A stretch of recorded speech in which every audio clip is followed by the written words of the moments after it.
Marvy. So today we have another special treat, another seasoned agent, John Damiano.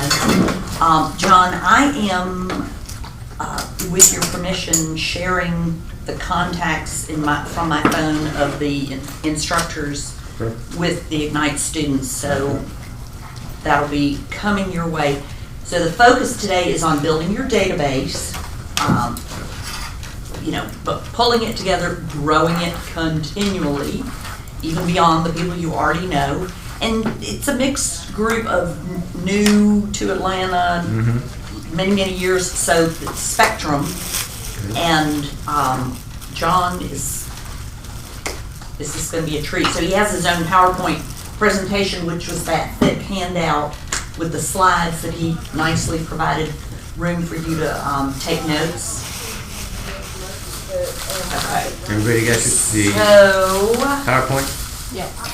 And I'm sure more people are going to trickle in. I know Katie Melcher will not. But we'll just let them trickle. So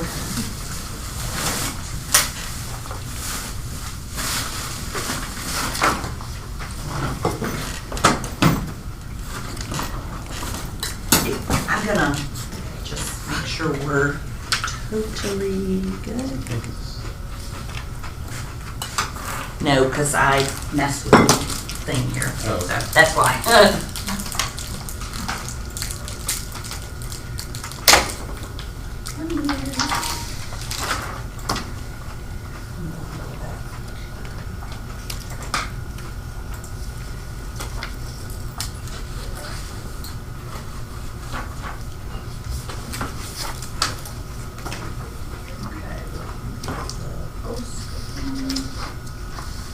Do it.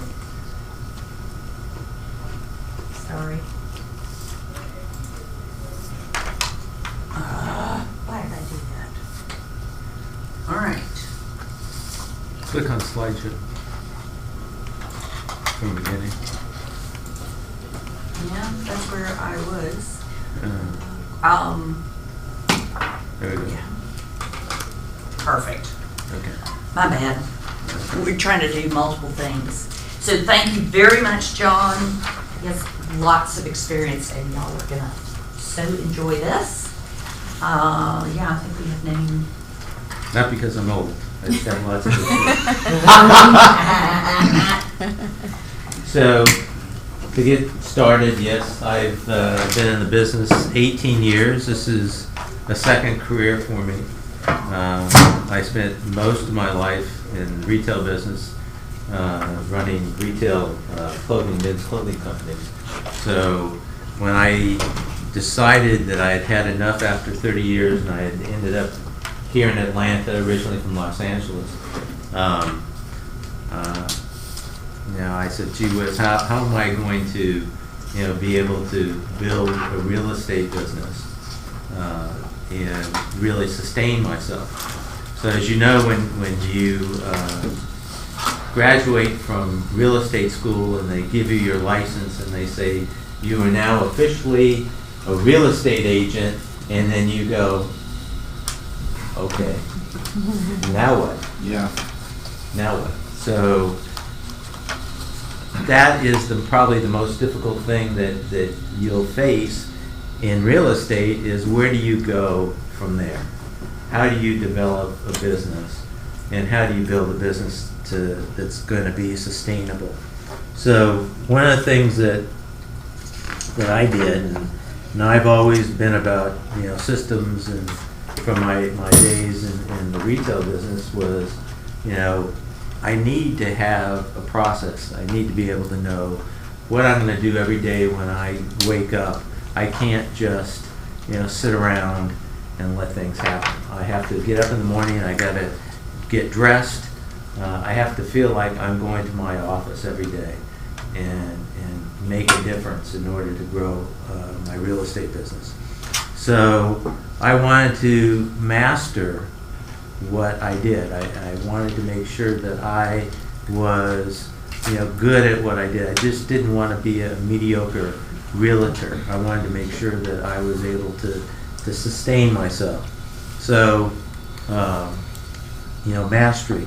superior knowledge of subject or skill in the pursuit of accomplishment. So that's what I wanted to do. I wanted to master, I wanted to have the skills to help me be able to, grow my business. So mastery is number one, is a journey. Every day is going to be something new. It's not like when you're in corporate America or you have a job, you go and do the same thing every single day. Okay? You do a lot of things similarly to grow your business in real estate, but it is a lifelong commitment to honing in on your skills, to keep improving what you do, and to keep continually be better and better at being a good real estate agent. Now, what is one of the things that as a realtor that we all suffer from? Okay, and that's a series of peaks and valleys. And that's true. That happens all the time. You're running your business, you're growing your business, and you maybe have 2 clients you're working with, and then you finish with those clients, and now you're down in the valley again. You have nothing to do. And so one of the things I want to try and help you with today is how to build a referral-based business so that you have more of a plateaued business versus peaks and valleys. What mastery looks and feels like. Most of the time spent at skill level is spent at a plateau. So you keep, you're working on your skills, you think that you are not getting anywhere, you have lack of movement, and that causes frustration. That's why so many people who get their real estate license only sell real estate or are involved in real estate for a few years. They feel like there's nothing happening. And a lot of times that's because they don't understand what you're going through. It's like losing weight. You lose 20 pounds and then you plateau, and then you say it's not worth it anymore. You start eating again, and you put the weight back on. So it becomes, a habit. It becomes a mindset that you need to work on a daily basis. And what you find in hindsight is that a plateau were all peaks. They were all peaks.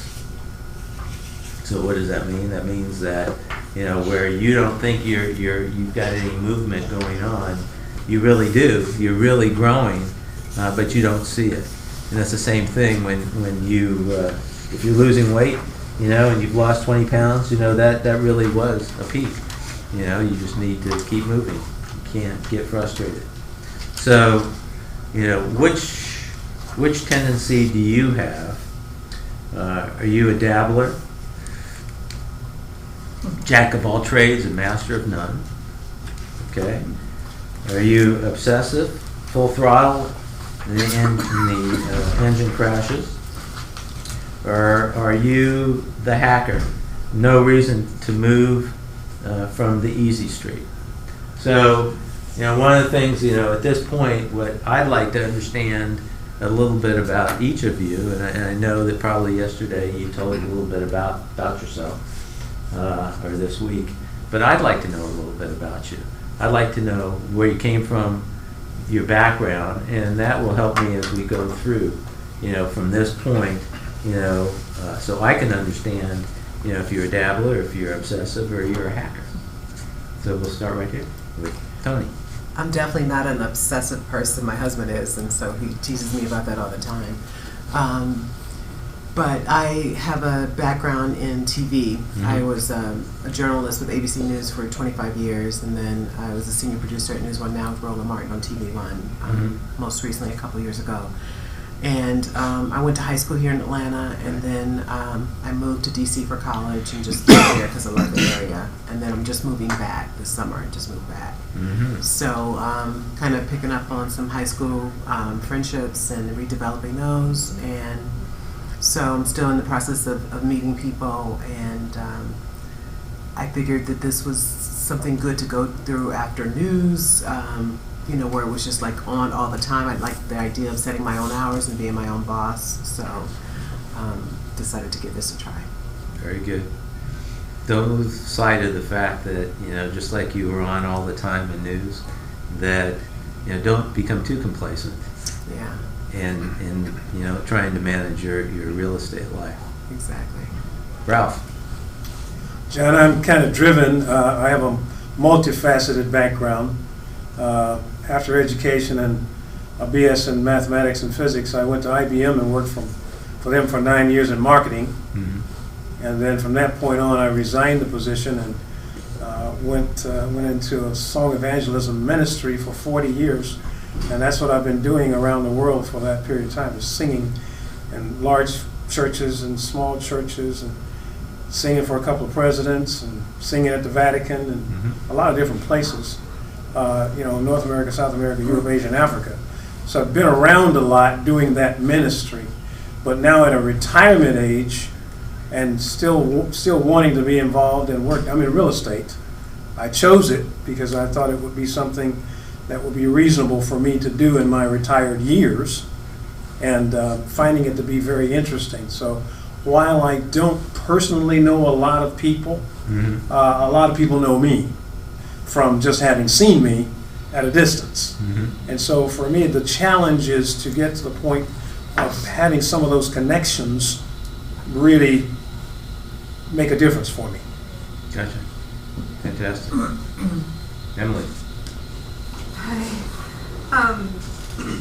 So I was, as there's a couple of people in here, I was also in the nursing field before. And then I decided to get my real estate license over the summer. And so I just got my license in November. And you know, started here right after that.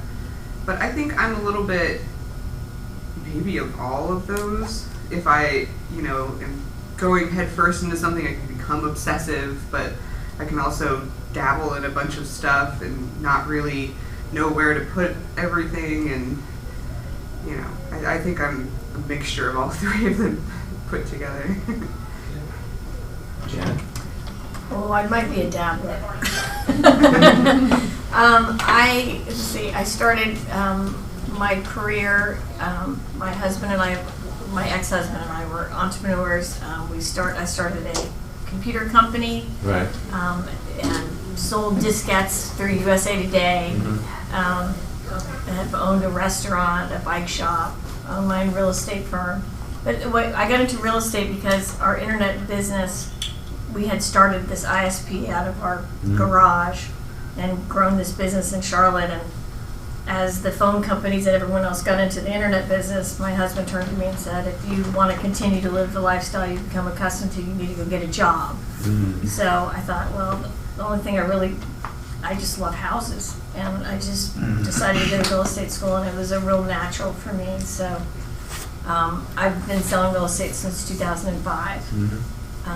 But I definitely am sort of like all thrust, no rudder. Sometimes I'm really distracted by shiny objects, and so I'm like over here, over there, and, you know. So Right. it's this is really good for me to come to the office every day and have that accountability. That I think will really help me. So Very I'm good. excited to be here. Very good. Kirsten? She's here now. We'll do, but we'll come back to her because she doesn't know what's going on. Okay, well, I'm a dabbler. And I say that because that's the thing my mom's always like, you're a jack of all trades and master of none. And I'm like, but I like to do stuff, you know? And I'm multi-talented. So Right. it's been difficult for me to like figure out like what track I want to go in. Like I've done herbalism. I graduated an undergrad with radio, TV, and in grad school I was in poli-sci. Now I'm trying to go to law school. And so it's like now that I'm expecting, I'm having a little girl in June. And so I just wanted to, one thing that's consistent across the board is that I'm really good with people and I know how to sell. So I was like, okay. And my dad was a broker and he did real estate back in the day, so did my mom. So it's in my blood. They're doing investing now. But so I was like, okay, let me try it out and see if I can get the ball rolling where I can have something to finance all of my many hobbies and explorations and still be at home being a mom and whatever my future looks like. So I'm definitely a dabbler. Yeah, so my name is Latasha King.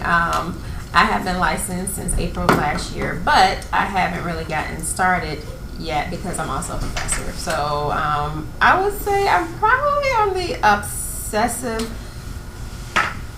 soft obsessive, not like over the top with it. Just once I have my mind focused on something, there's no stopping me until I get there. And by way of that, I've been an entrepreneur since 2008 as I was working to get my PhD. And once I did that, I started teaching. And then I found out that it takes a lot of time. As an adjunct professor, assistant professor, I teach for like 4 different colleges. So I hate being in front of the computer all day, all night, grading papers and responding back. And as you say, every day is different. That's the type of day I want. I don't want the same day over and over and over again. That like drives me crazy. So, and I love real estate. I've been wanting to get into it for years now, but been on other paths and had the time. Went for it. Got my license. Here I am. I'm ready. Very good. Yes. Tom? Well, last 10 years I've been a buyer for HomeVestors. I've bought for about 8 different franchises.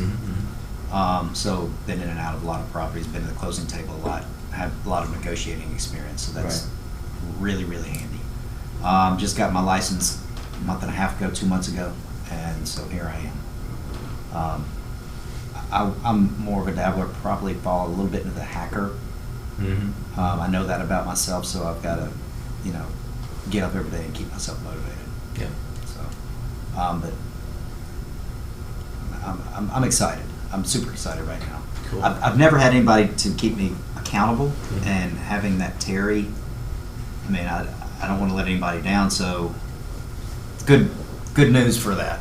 So, Well, as an aside, you have a number of people here in this room that should really create accountability partners. Terry is great, but I think that you're at different levels of life, and I think it's always good to be able to have somebody that you're going through something with to be accountable with. So I think that here's a great opportunity for you to create an accountability partner right here that you could talk to every day, and just challenge each other. What are you doing today?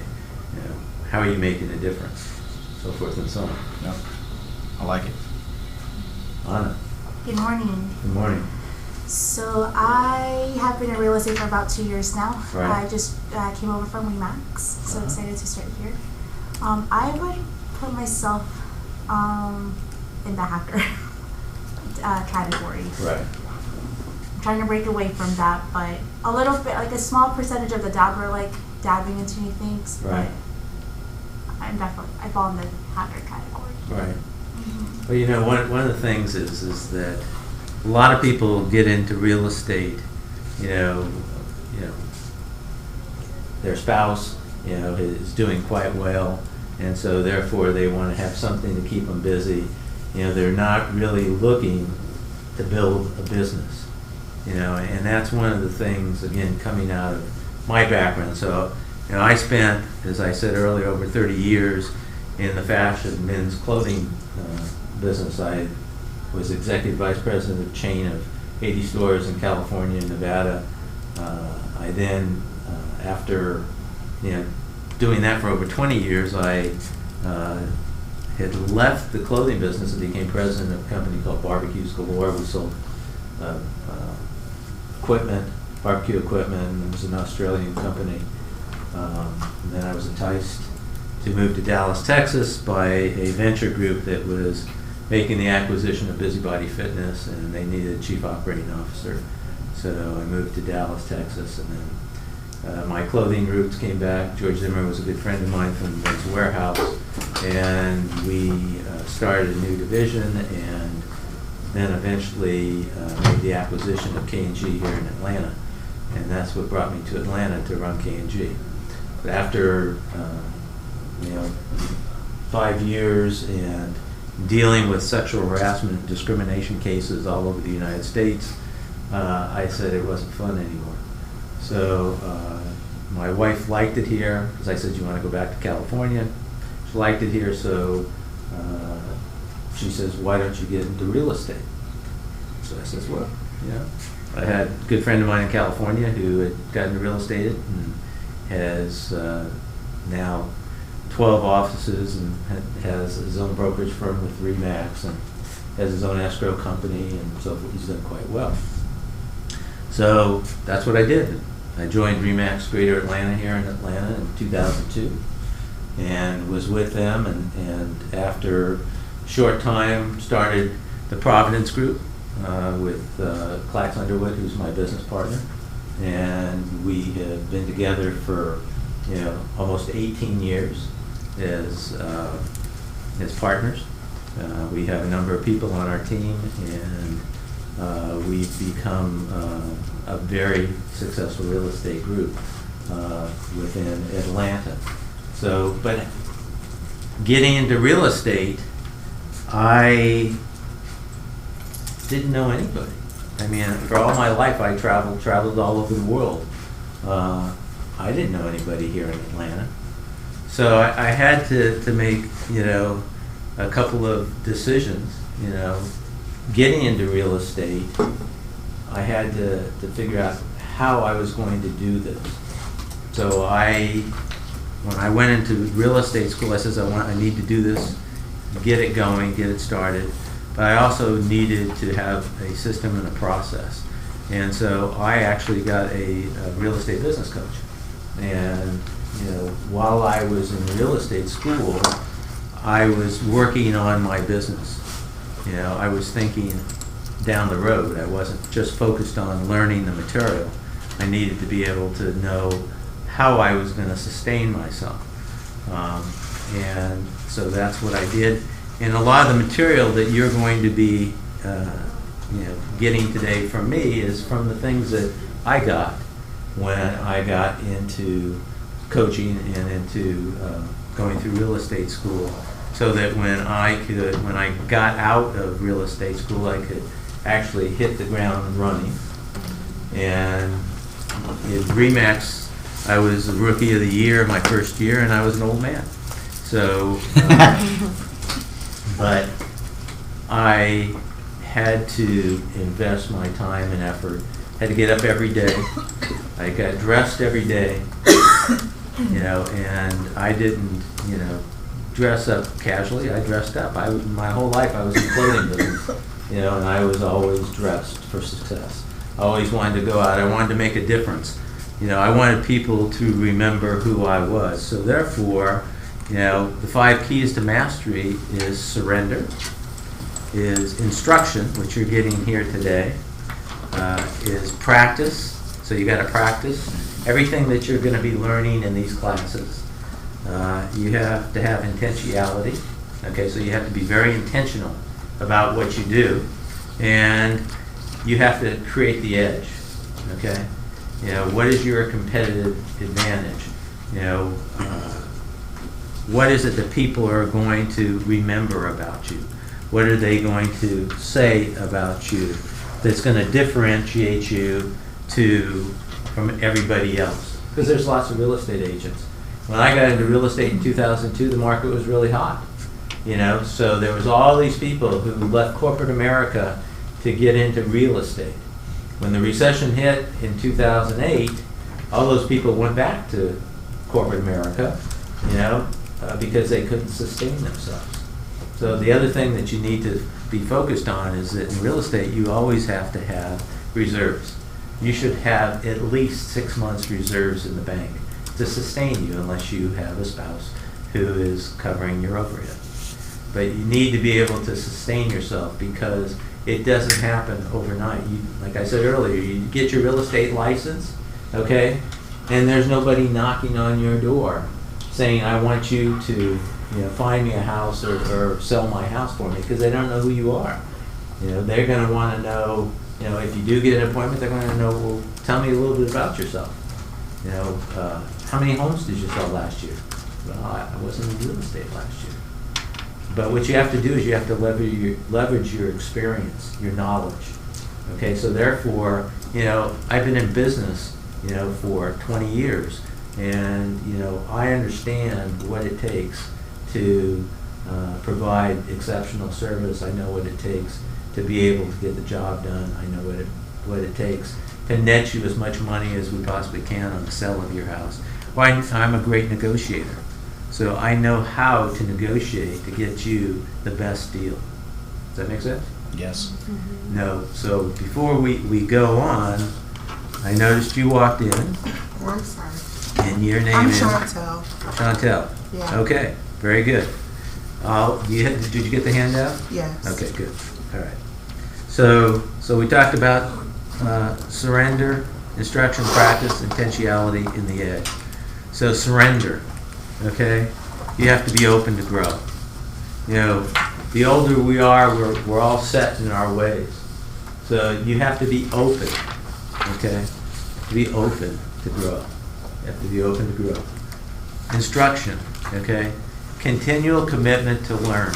So, you know, you're going through Ignite right now, but that doesn't mean that you shouldn't be looking for other events and places where you can grow and learn, you know, about your business. And a lot of it is personal growth. Okay? The more you know about yourself, okay, the more that you're going to be able to be successful at what you do. So, you know, personal growth, you know, is important. Classes and events.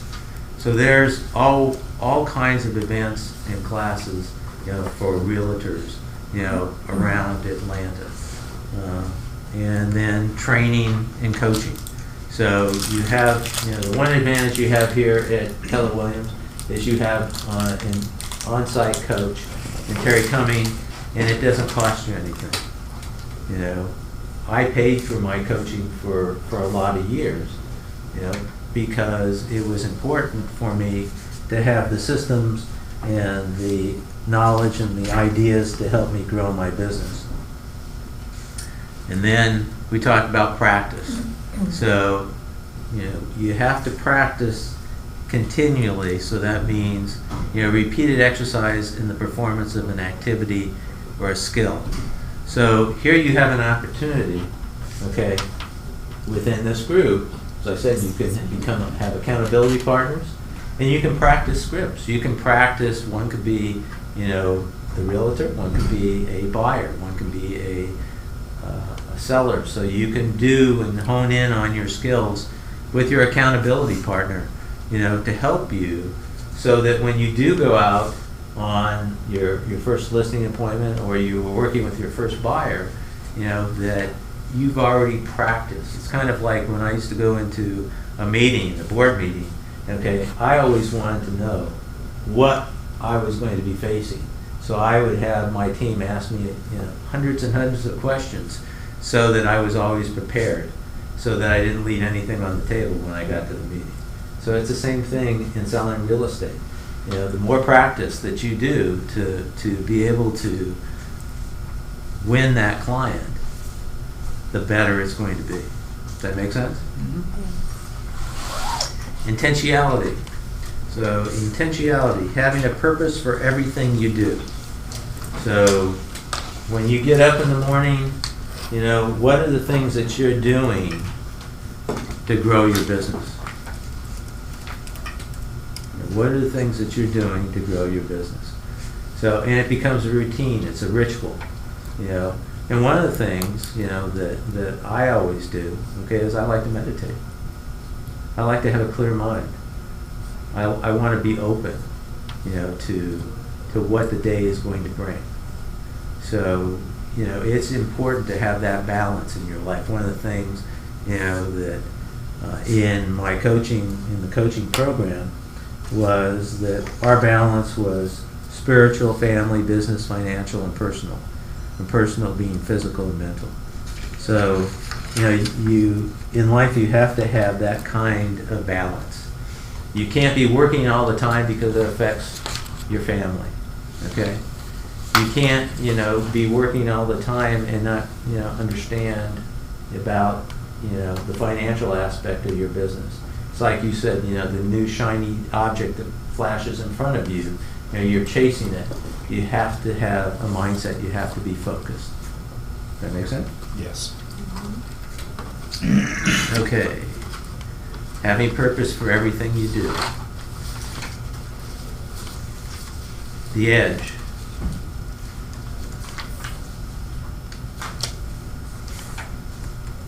So the edge is the expansion of your comfort zone. So constant and never-ending improvement. So again, you have to be continually working to improve your skills and what you do in real estate. A lot of people think it's easy to be a real estate agent. Oh, I'm going to be a real estate agent. I love selling. I love houses. I love going into open house. I love it. It's great. But it's a business. And you have to look at it that way. And you have to hone in on your skills. You have to be proficient at everything that you do. So again, it is so important, that your mindset, okay, is right in real estate. That's why so many people get into real estate, because they think it's easy. And then it's not so easy. And they leave. Now you all can be successes. It starts right here. And if you've had success in the past, you'll have success in the future. So now I'm going to go around the room and I'm going to ask you what success looks like from your past experiences. Okay? What does success look like? For me, success looks like being able to take care of my daughters. It looks like a passive income of rental property coming in. That's what success looks like. Mm-hmm. Having, lunches with my wife and being able to enjoy my family. There you go. That's your big why. Yeah, it is. And, taking care of my girls, make sure they get to college, and we can afford all that, and helping them to be successful in life. Very good. Yeah, I'm gonna kind of have to piggyback off of you. One of the main things that I think is so important for me is just being able to live the life that I want and make the amount of money I want and be able to spend time with my family, my children, and travel, and not be one of the things that I just dreaded when I was trying to figure out what I wanted to do in life. So many people go to work every day and they hate it. Right. They hate their life, they hate their job, they hate this, they hate that. And I just do not want that to ever be my life. I want to wake up every day to be able to live my passion and my purpose, have lots of money, and love on my family and my babies. Sounds good to me. Yes. That's it. Well, success looks like for me being grounded, being happy, living my life with intention. I mean, yeah, money is fun and fine, because I like to do things and explore and adventure, but being able to provide for my daughter and just being able to just do what I want to do without having to really have to punch in a clock, because I'm not very corporate-y. So yeah, that's what success looks like to me. For me, I think success, like you said, being happy, I think that's most important. But then also not having to limit myself because of lack of funds or for whatever reason. Just having that option to be able to do something. Right. Mm-hmm. Janet? Success to me means that I have financial independence and that I'm able to take care of myself, able to travel and do the things that I want to do, not be reliant on someone else to provide for me. Because I've lost my safety net once in my life, and I know what that feels like. And I think, once it's happened to you, you're like scared, Right. so I don't want to be afraid.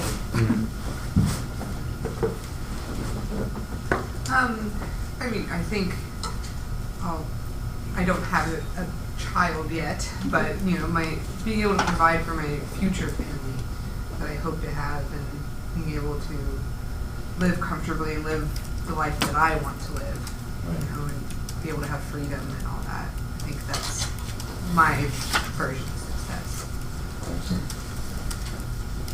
Hi there. Hi. Tracy, how are you? Great, how are you? Good. So we're going around the room and we're asking, what does success look like to you? To me, success looks like being able to feel comfortable in making decisions and not having to make them out of being reactive, Right. but being able to be proactive in creating a balanced life and being able to do the things I want to do without worry of being able to handle the things I have to handle. Right.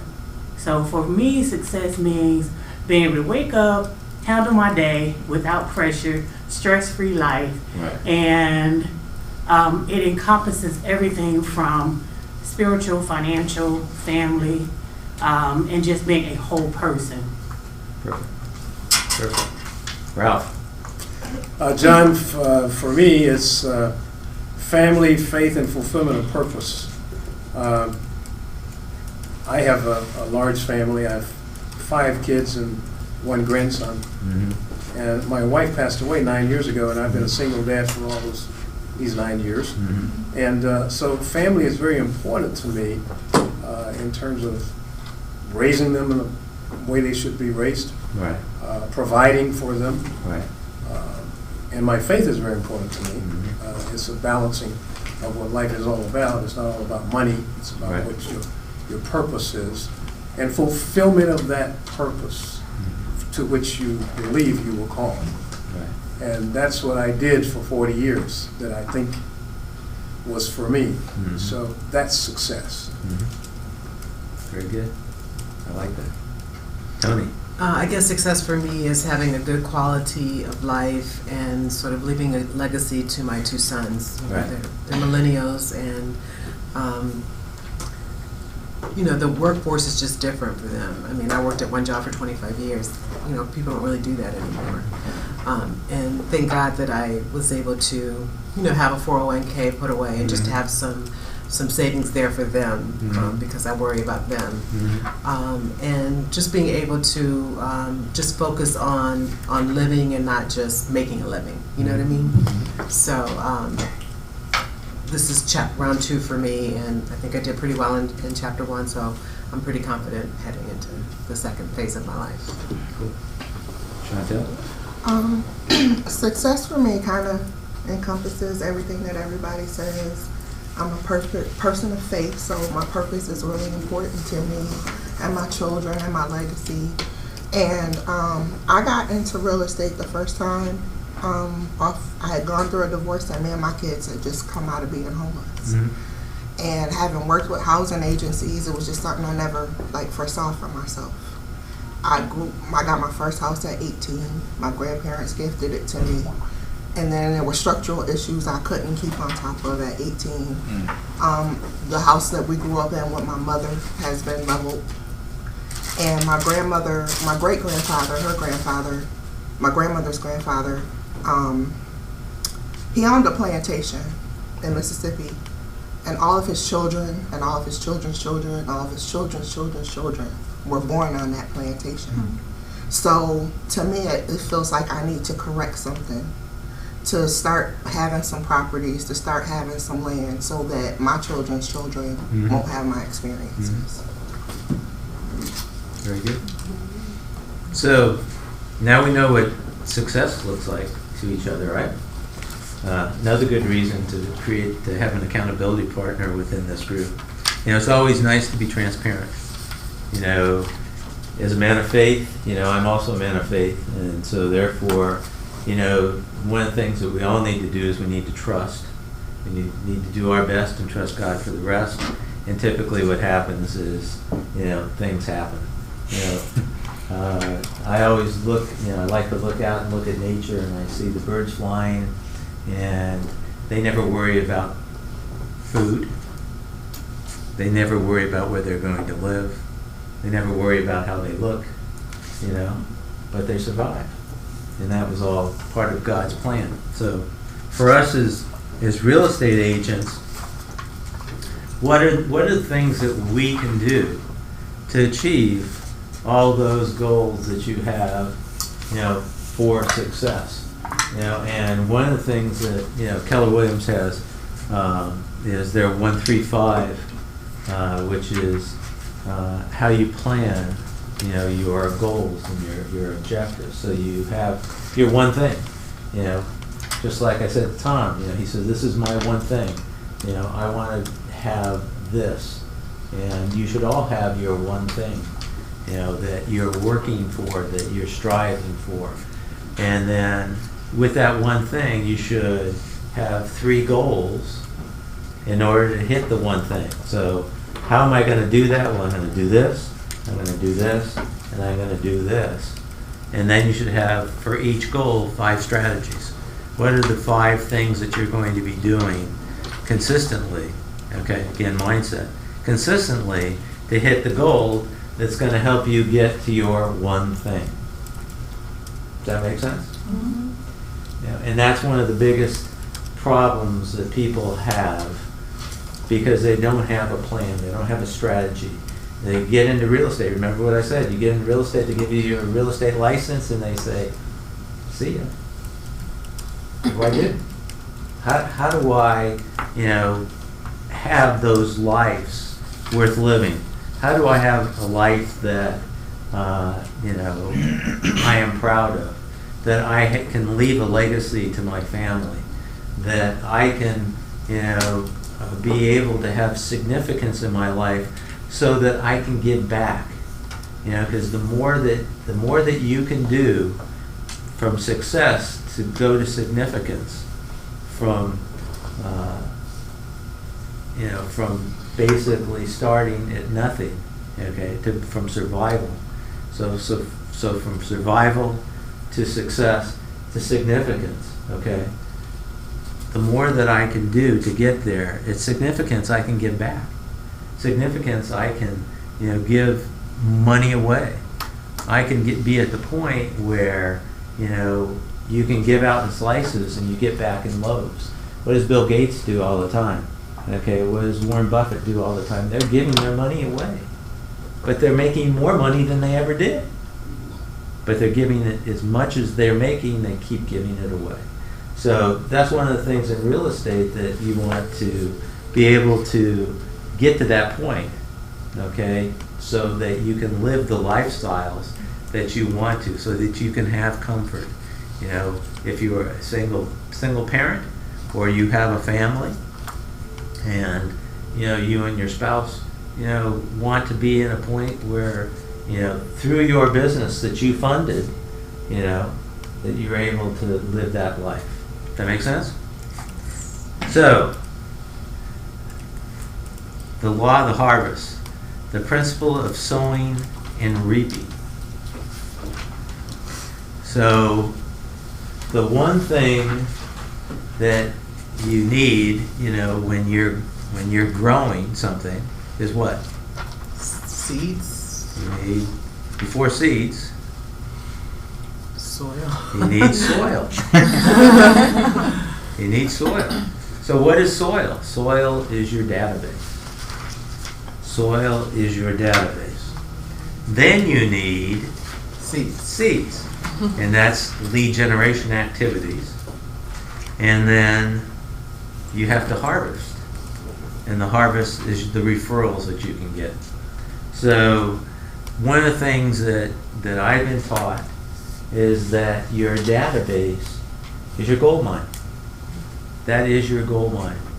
And if you develop a database of relationships, okay, that you'll be able to, through your lead generation activities, be able to harvest referrals that are going to be meaningful. And the more referrals that you can harvest, the more relationships and the more connection you have with your relationships in your database, it's going to prevent you from having a business that goes like this to a business that goes like this.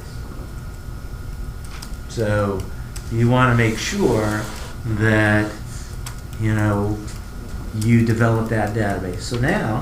So I'll ask another question, go around the room. Right now, tell me a little bit about your database, if you have one. So we'll start here again. Sure. Most of my database is friends and family. I've been in the business for 10 years. Right. I have a lot of contractors and some things like that. Right. A lot of real estate agents. Mm-hmm. So, you know, but most of my database that I'm targeting is friends, family, that kind of stuff. And so that's where I am. I'm down in the West End writing down vacant property addresses and looking for names and numbers on those on the internet and through that kind of stuff. And then calling them directly. That's how I'm building my business. Right. And I feel like that'll be very successful. You know, first option is for me to buy as an investor. Second option is for me to sell as a real estate agent. Right. So that's my target right there. Well, of course I have my family and my friends, but over the years, I've been in Atlanta for about 20 years. Mm-hmm. So over the years, I've met a lot of people, and I do have a lot of people in my database, but I don't know them personally. I don't have relationships with all of these people. So for me, I think my main thing would be to try to cultivate relationships and start building on what I have. Right. Yeah. Well, Kirsten. my database is very, I don't know, I think it's like minimal right now. And a lot of that is to do with, you know, I don't know my age, but like the people that I graduated with, you know, we're still starting out. A lot of people are renting. So yeah, that is a database, but that's going to take a while to, you know, turn over into owners. Mm-hmm. So a lot of my database is lead generation and like just putting myself out there and consulting with for sale by owners, doing door to door, going, just being open to say, hey, I'm an agent. Do you know anyone that's looking to purchase? And just kind of like winging it until I kind of figure out like what works and what doesn't work. So that's my method right now. Very good. Well, aside from friends and family, the past couple weeks, a lot of people from high school have been running into them. So I feel like that's a huge sign right there. Kind of dabble with that. So I feel like that's where I'm gonna go back, reach out to them, have the last 10 years, and then kind of go from there. Good. Yeah. Well, I had a database, and I have moved from being an agent in Charlotte, North Carolina, to being an agent in Beaufort, South Carolina, to moving here. And I've kind of poorly did not keep up with all of those people. You know, once you move, you're like, well, I'm kind of done with that. I'm over here. And so my first thing that I'm working on with Terry is to reconnect with the agents that I've worked with in those cities. So I've come up with this ABC thing: Atlanta, Beaufort, Charlotte. So I'm working on my marketing right now and trying to develop a referral database. Right. I don't know anyone in Atlanta except for the people that I go to jewelry school with. Gotcha. So I'm also working on not being a secret agent because they don't know that I'm in real estate. So Right. I'm going to try to make sure that they know that I actually have a real job. And I do have friends from college. I went to the University of Georgia 100 years ago, so I'm reaching out to those people, and you know, anyone I meet at the mall or at a store, I try to make friends with them. And I'm hoping, you know, to build a database that way. Cool. Emma? I think most of my database right now is just friends and family and people from college and stuff. Everyone seems to be either they already bought their house or they're looking for their house right now. So Gotcha. I'm just trying to get my name into all of their heads. My database it does consist of friends and family, but it also consists of church members, and I have partnerships with several housing authorities. Mm-hmm. So I do homebuyer classes for their people that are trying to transition from renting to home buying, and they've gone through the process to be ready. And so that's a part of my database as well. And I did loans for about 17 years. So I've got a database of attorneys and realtors and several loan officers. Right. Ralph? Primarily, I have a database of relationships with pastors. That's my biggest connection. Gotcha. Like Janet, new to the area, just it gives me a good excuse to really make friends because I tend to be kind of introverted. So this forces me to actually meet people. So it's a work in progress. Very good. Chantel? The world is my database. I'm from upstate New York, so I definitely want to get reciprocity and get all my friends and families, past colleagues there. I go to a mega church, so I want to tap into that. And I'm a member of Toastmasters. And I'll be going back to school, so just everybody that I meet, I'm going to be letting them know. I do real estate, at least giving them my card, trying to get their information. And I would say, even with you, you have friends, so you were saying like you just graduated, they're younger. But they got mothers, they got fathers, they got aunts and uncles. Ask them, are your parents looking to buy a house? And they're going to start having babies soon, too. So. You're going to need a house. So I heard a consistent theme of friends and family. But who do you do business with? What do you mean, like business? Do you have a place where you take your cleaning? Do you have a doctor? Oh yeah, I manage Airbnbs. I have housekeepers and laundry people, maintenance. Do they have to live someplace? Yeah, but they be like, okay, yeah. And then it's like, did you do it? I gave you all those cards. So, but yeah, and I have to get with my doctors. Like, I was like, I don't know why I didn't think about that, but like, I have OBGYNs that I see every month. So, yeah, I'm going to be all in your face. You also have your taxes done, don't you? Yeah, but my dad handles that. CPAs. Yeah. Financial advisors. You do business with lots of different people. Right. Okay? So it's not just friends and family. And, you need to think about in a broader spectrum of people that you do business with, that you have relationships with. And you take, for example, if you have a relationship with say a financial advisor, okay, would a financial advisor be a good referral partner? Who do they do business with?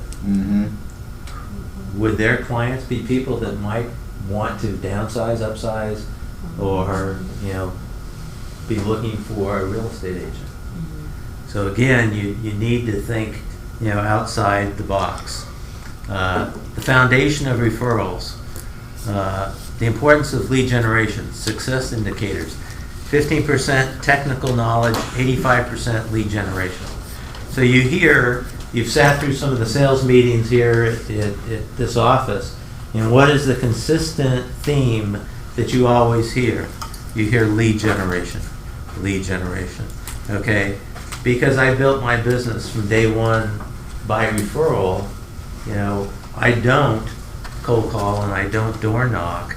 I work on my relationships with people that I've done business with, and I also, what's important for you to know, that there's networking going on all the time, 365 days a year in Atlanta. And it's just not one event, okay? There's hundreds of events going on every single day. You can pick your poison, Go ahead. That's what I was gonna say. So I've been here for 20 years, but I do a lot of networking events, and I have met many people just from going to all of these events. So that's definitely a good source. Like I said, I don't personally know them, but I know them, Right. and they probably know me. So Right. just cultivate those relationships. So, as we go through, I'm going to talk to you a little bit about what you do with that. Yeah. So we'll get to that in a little bit. The significance of quality. Okay, so again, you want to make sure that in developing your referral business, okay, the way you lead gen is going to also denote the significance of the quality of the types of referrals that you get. So that's very important. The goal of relationships. So now you say that you have relationships, friends and family. Okay, so the goal of relationships is the people would know who I am, know what I do, and trust me.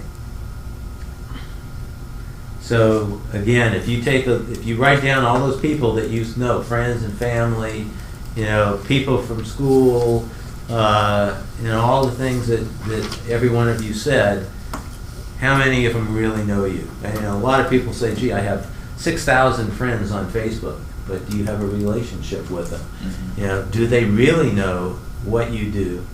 Okay, and can they trust you? I'm of the belief that what's more important is, to have one-on-one meetings with people. To be able to really get to know them, to understand, about their lives, so that you can be better at trying to help them as a real estate agent. Why do you think I went around the room and asked you a little bit about yourself? Okay, I know a little bit more about you.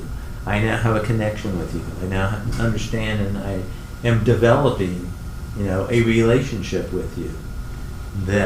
And as I always told my clients, I'm not looking, to, be transactional. I'm looking to be relational with you. I want to not just, develop a relationship before a transaction and during a transaction, but what's more important to me is after the transaction. I want you to be my friend. I want you to know that if anything in your life, if you need help, I want you to be able to come to me. I want to be there for you because I know about you. I know the struggles you had. I know that, for example, you've had difficulty having children and you adopted, okay? And after you adopted, your wife got pregnant. I want to know those things. I want to be able to come out and see you and see your kids and, take interest in the house that you bought. What have you done to it? I want to know that you know who I am. I want you to know what I do. I want, more important than anything, is I want you to trust me. I want you to trust me. So, preparing the soil, the database.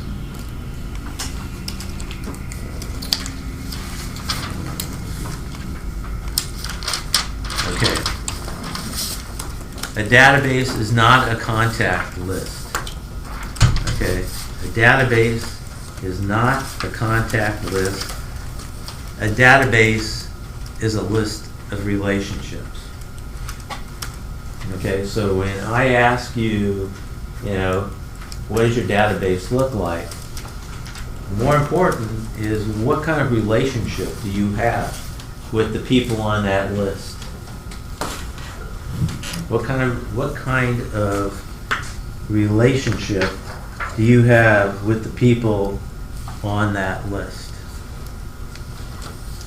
So now I'll go back around the room, and you say you've got friends and family and this and that.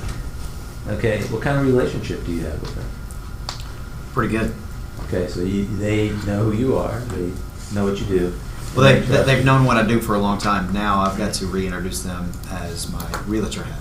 Right. So, and then keep in front of them, and that's the goal. And I'll do that with Facebook, social media, and send an email out once a month or something like that. Top of mind. Well, and then how we were talking about the dabbler thing. Right.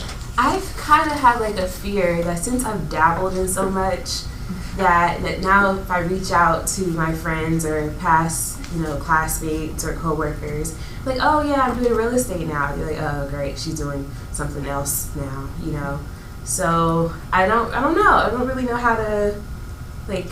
So they don't believe. I think they would have to like see it first, Right. because we like results as millennials. We want to see how successful you are and then want to jump on the bandwagon, as opposed to being like, oh yeah, let me be your agent. You know what I mean? So, so my relationship with my current database, I wouldn't say it's fine, it's cordial, but it's a little confusing. I have something to say on that. Mm-hmm. There's a really great video that I watched recently. It was from Keller Williams about social media. Mm-hmm. And the girl was really interesting because she's been incredibly successful, somebody down in Florida. But what she did when she first started, because she didn't have any business, like she'd go to look at houses and she'd just post a picture of herself like in front of the house. Like, look at this, check out this cool house. You don't have to say this is my listing, right? Mm-hmm. But you need to get out there in front of your friends and show them in whatever way you can that you're actively involved in this business. And then they won't think anything else but like, oh, she's in real estate, she's doing this. Mm-hmm. And wow, she looks really successful because look at all those houses she's doing, right? Do an open house and take a picture of yourself in front of the open house. Just create that impression and you'll get it. Confidence and character. Yeah. Mm-hmm. Confidence and character. Fake it till you make it. I think my relationships with my database is pretty good. I think the only thing is I have to rebrand myself at this point because I'm known as a professor. So now I've kind of introduced myself to everyone as a realtor and just trying to just be consistent on using social media when I'm calling and networking and things of that nature. I always introduce myself as a realtor versus a professor. So, some of the most successful real estate agents in Atlanta and across the United States were teachers. Oh, okay. So, That's good to know. one of the things that from a tagline could be, let me educate you through the process of buying or selling a home. Thanks. Using it. Anna. I had what I was going to say and I lost it. So I have a pretty good relationship with my contacts. Everyone knows for the most part that I'm in real estate. Like 90% of the people on my phone do. Like they said, kind of rebranding, reminding them, staying in front of them consistently. I'm in real estate. Think of me. Janet. I don't have anything to say. Okay. Emily? I think I'm still working on, actually speaking to everyone and letting them know, in a one-on-one manner of, that I am now in real estate and everything. So I'm still working on it, but I think so far it's going well and good relationships and everything. Tracy? I'm kind of seen as, I guess my relationships, they trust me, but I'm seen as the coach because everybody calls me for advice or what to do and where to go, but they hadn't had to do anything to get that advice. Mm-hmm. So now how do you shift from, okay, I've been giving you all this information, but now give back. Mm-hmm. I want you to use me now Mm-hmm. as, your realtor. Before I was just shooting out names and referrals to other people that they could use for whatever they needed. But now I think my challenge is going to be pulling them in, so use me. Gotcha. Ralph? My database of relationships know me and they trust me. And they see me as a minister. My challenge is going to be having that relationship become one of trusting me in another area. Right. That's what I see. Okay. I posted on Facebook, a picture of me in front of the Keller Williams sign as an introduction, so they could start to look at me in this way. But most of my database is from the DC, Maryland, Virginia area. So it's just a matter of maybe referrals and then, constantly in a state of building new relationships. Right. And probably a lot of the people that you do know, okay, from up north, have friends or family that live Right. down here. That's what I'm hoping. So my database, my friends and family, a lot of my family is negative. So I've been kind of having this attitude of just going out, meeting all new people who, they're either negative or they don't have credit, so they're not going to qualify for a home. So one angle with some of those people is just try and get them referred to people who can help them with the credit, because that's really their only barrier. But for me, it's more just to meet new people. I'm not even, what I've noticed is that the people that I know have never supported me in any of my endeavors, and I've still been successful at stuff without them. So I just work on cultivating new relationships, or continuing to cultivate the relationships people did support me. Sure. Makes sense. Yes. I just wanted to, on what you're doing for those people who don't have credit, host a homebuyer workshop where you're the realtor, but you have a loan officer and someone there who can educate them, because it's going to give that person business to actually get them buyer ready, but then they come back to you once they have their pre-approval to now make the sale. So you remember the 135 I talked about earlier? What's your one thing? So one of the goals, that you could have is in growing your database is to have a home buyer seminar, first time home buyer seminar. But it has to be part of one of the strategies that you use, okay? Because sometimes if you focus on that, you're not going to get a lot of business immediately, because that's a long range, objective. So again, the more things that you can do to have, the pipeline full, so that your business is like this versus like this, is a good thing. 3 stages of database: recession, lose contact with people; stagnation, treading water, no growth; expansion, repeat and referral clients. Okay, so again, what happens in business, and that's why you hear lead generation all the time, because you're constantly losing contact with people. People move away. You sold their house, they moved to another part of the country. You lose contact with them, and they stay here in Atlanta because you are not top of mind. You don't build that relationship with them. Okay, so therefore, there was a survey done in Chicago that they went around the streets of Chicago and they said, tell us a little bit about the last experience you had in buying a home. And they said, did you have a good experience? Yeah, my real estate agent was great. Do you know what his name is? No. Would you use him if you had the opportunity again? I would. But they don't know who he is anymore. They don't have his name. They don't remember him. So again, it's like commercials on TV. Repetition. What are the things that you remember?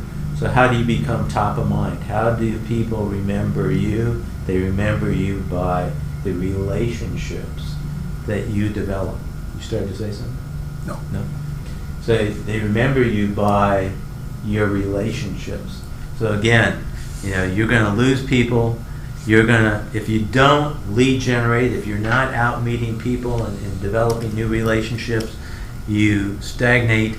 And the one thing that you want to do is you want to keep expanding your database.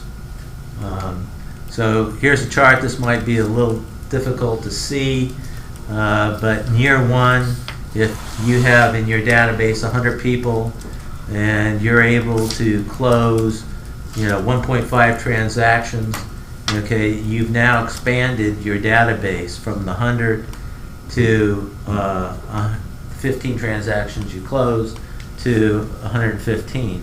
Year 2, you have 20 people times 1.5, that's 30 new people, so now your database is 145, and so on. It keeps growing. So by year 6, you've got 450 people in your database. 210 of them is past clients. So again, you're constantly growing. So how can you do that successfully? One of the things is that when you are working with a client is that you are asking for a referral. If they like the way that you're doing business, the way your competence and your character, right, then you're going to ask them for business. Does that make sense? Ways to build your database. Make a list of everybody you know. Friends, family, high school, college, sports and recreation, hobbies, interests, place of worship, relationships associated with your kids' activities, groups, clubs, and associations you belong to, former colleagues, business associates, vendor lists, current clients, past clients, neighbors, social media network, businesses you frequent, activities to do, hold open houses, attend community events, Chamber of Commerce, HOA meetings, attend business networking events, change of address cards, housewarming parties, utilize the mayor campaign, which we're going to get into, and then client appreciation parties. So, most of the things that you talked about are right here, okay? Yeah, but the question is what are you doing with those relationships or with those people? Again, you don't really have to be,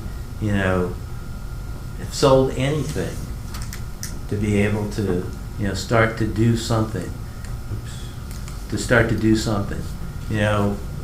When I got into real estate, and I was in real estate school, okay, I was, putting together my list of relationships. And my list of relationships, because I, hadn't lived in Atlanta long, and I was always traveling. I was always gone.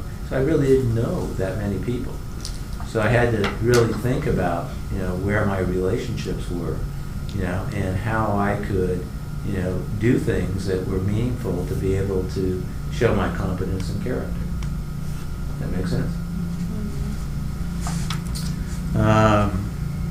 So main points. Who do I refer to? Give it out in slices, comes back in loaves. So again, who do you give business to? One of the things that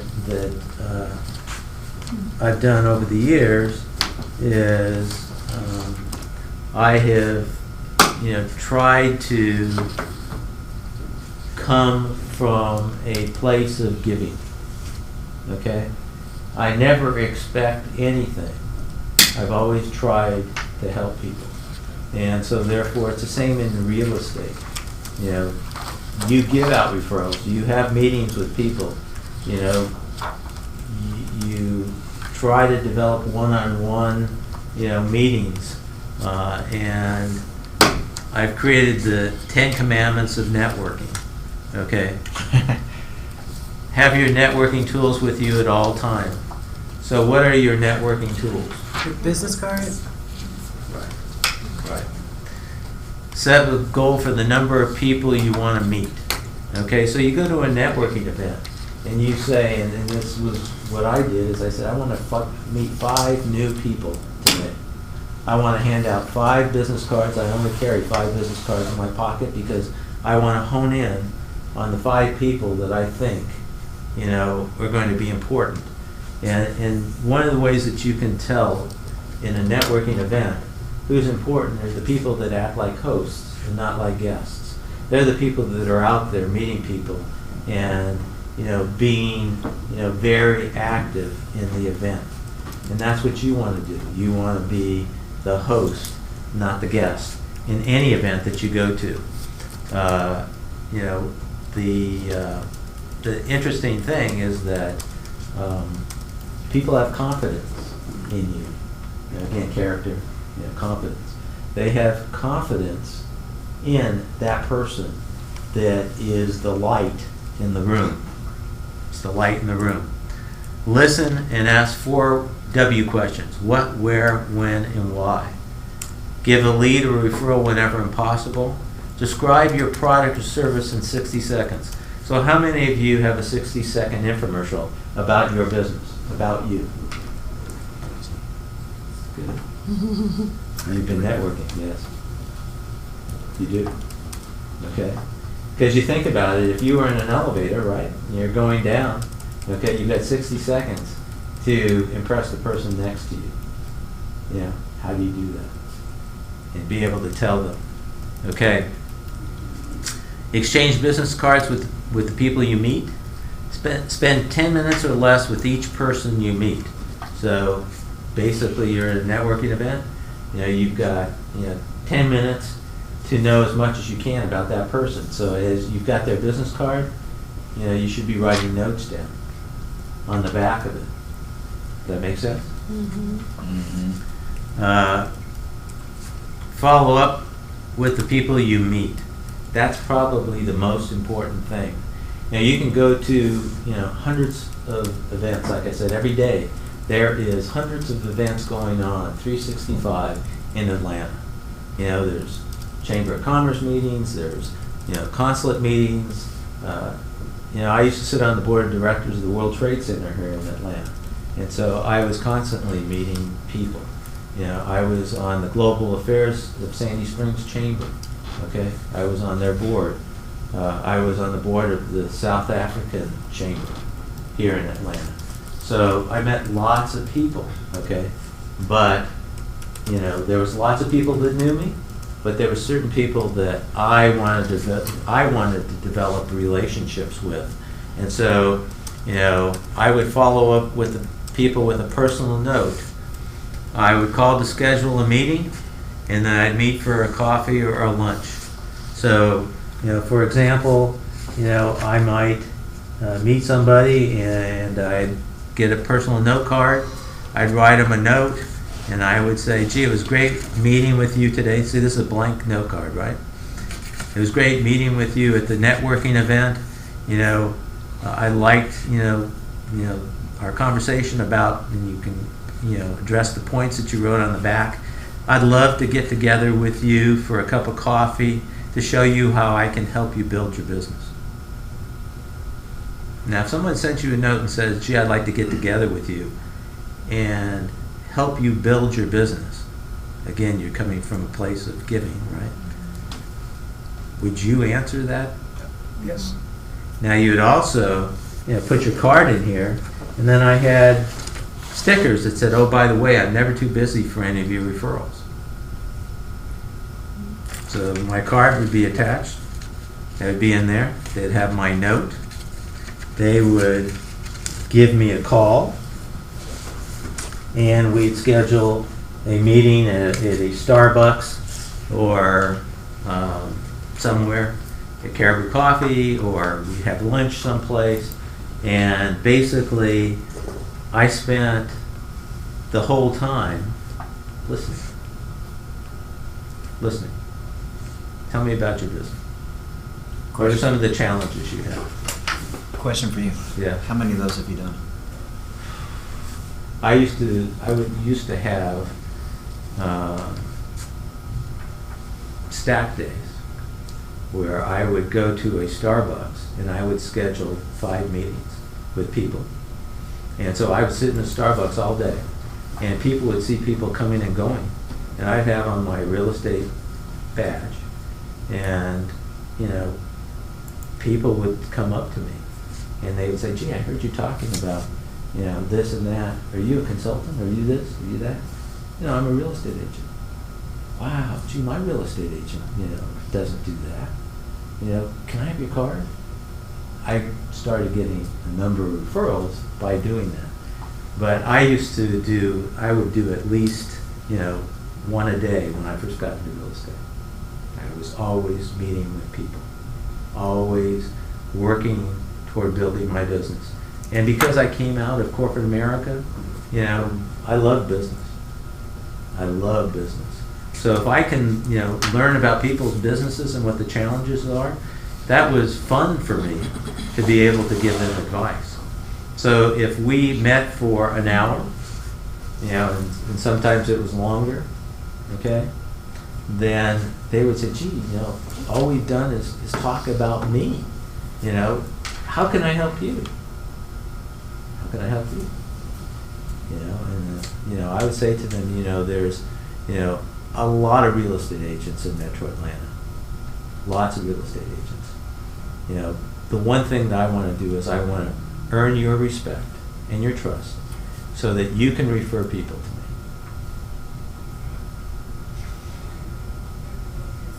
me. You know, there's not lots that you can, you know, say, but, you know, again, when they did send me a referral, then I would send them a thank you card.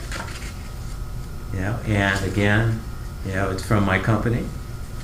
It's blank, but my message would be, you know, I appreciate the trust that you've given in referring your friend, okay, or your relative to me. You know, I plan to provide them with exceptional customer service, educate them through the process of buying a home or selling a home, to make sure that I don't let you down. You're pretty smooth. So, Good business guy. so, Smart. so what happens? Question for you now. Yes. How many weeks or months does it take you to cap? You know, typically, you know, because of our team, you know, and basically we cover the caps on all the team, it takes us longer to cap because we're capping all our people. But if we're doing it just Biz Clax and myself, you know, a couple months. That's what I do. You know, and again, it's because we're building. You know, we've been doing this so long, you know, and we basically stay in contact with our database consistently. You know, is that we get lots of referrals. Yeah. You know, and we continue to grow the business. So, Interesting. Okay. Thank you for that. so again, part of the tools, you know, of a real estate agent is a personal note, is a call, and it's popping by to see people. And we'll get into that a little bit more. You know, I'm sure everyone needs to go to the restroom, so why don't we take a 15-minute break for you guys to do whatever you need to do and follow up, and then we will come back after the break. And while we're on break, can you go back to the 10 Commandments? Sure. Thank you. Thank you.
24 hours ish.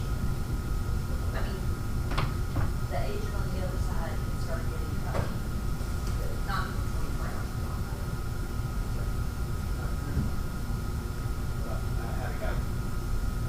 Thank you.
There's a vending machine somewhere.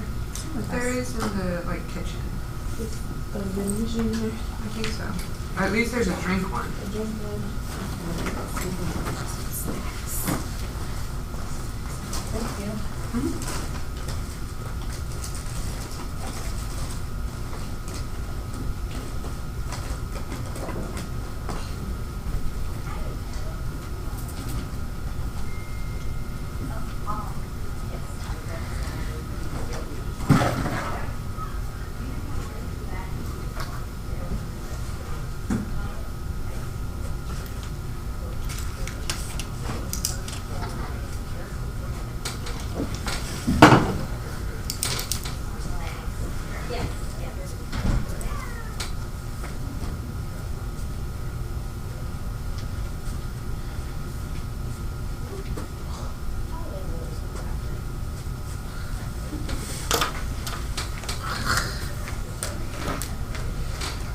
So good.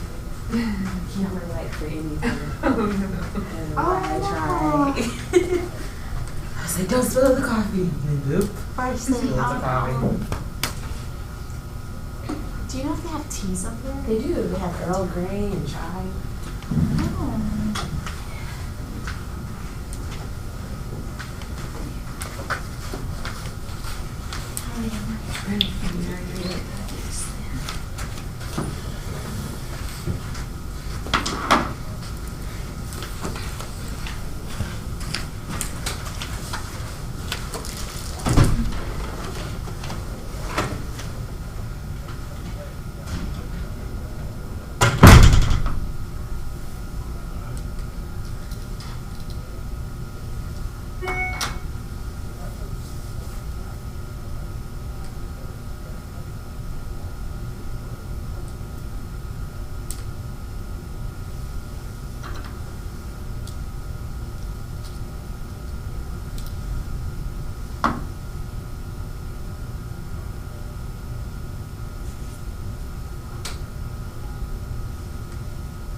You're here now. I'm here.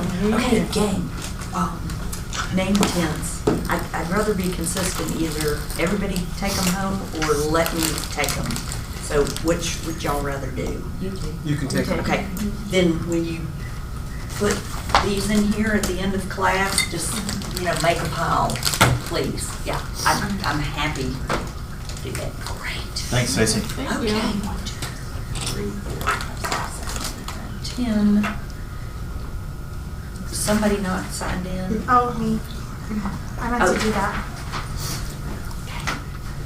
Did you get credit? I know. I completely forgot.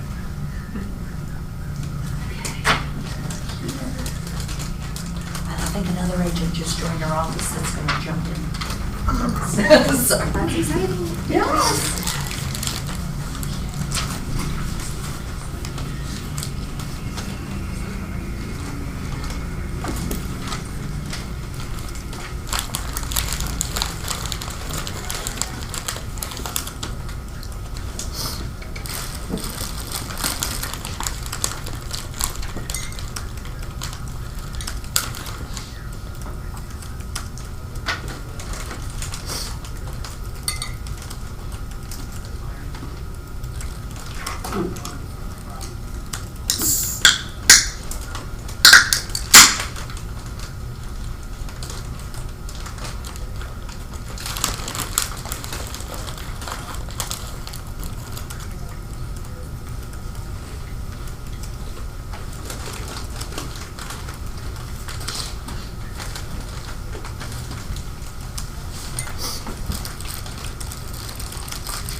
I'll be back in 2 minutes. Okay.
Okay. So, everybody got that? Everything? Yes, thank you. Okay, so we talked about personal note as your tools, a call, and a pop-by. So, now we want to talk a little bit about the VCP worksheet. Visibility, how people see me; credibility, how people judge you; and profitability, how people respond to you. So, again, how do you become top of mind? Well, you have to be visible. You have to be out there all the time. You know, over the years in networking, okay, and meeting people, I would go to this networking event and I'd meet people. The next event, the same people would be there, you know, and so I was developing relationships with those people and seeing how, you know, we could, you know, help each other, you know, and that's at the point of, you know, trying to help teach them how you do business. I do business by referral. So teaching them how that looks like and how they could also have a referral business. They don't have to be in the same industry, but everything in life is based on referral. If you go to a great doctor that you like, you refer them to other people you know. If you have a great financial advisor, you refer them to other people you know. If you have a great, you know, CPA, you're going to refer them to other people that you know. So it's all about, you know, meeting people and then how people judge you, credibility. If you are a person that comes from a place of giving, okay, then people are going to judge you that way, that, you know, you are always helping. How can we help you? The law of reciprocity, which somebody said earlier. And then what does that do? That creates profitability. Okay, duplicating your current clients. Duplicating current clients is the most powerful way to create momentum in your business. So as you do a closing, how many of you, if anybody's had a closing here in Atlanta? Okay, so you want to dig deeper with that person that you had the closing with. You want to develop that relationship, and you want to tell them, you know, I'm looking for more people like you. You know, we had a great relationship. What does that do? Okay, number one, you've told them that you appreciate them, that they were great clients, and that you're saying that they must know other great people, because typically great people know other great people. So I'd like to do more business with people like you. Okay? Duplicating current clients is the quickest slump buster. So again, as you develop your database, okay, you remember I said earlier, your database, your list of relationships is your gold mine. So when your business, you know, is slowing up, okay, go back to your gold mine and let people know that you're looking for people who want to list their property this week, or that you want to, talk to people that are interested in buying. It gives you an opportunity to make a phone call. Okay, what's better, to call somebody you know or somebody you don't know? Somebody you know. That's right. So, you know, when you hear people saying, you know, cold call people, to knock on doors, okay, you're going up to people you don't know.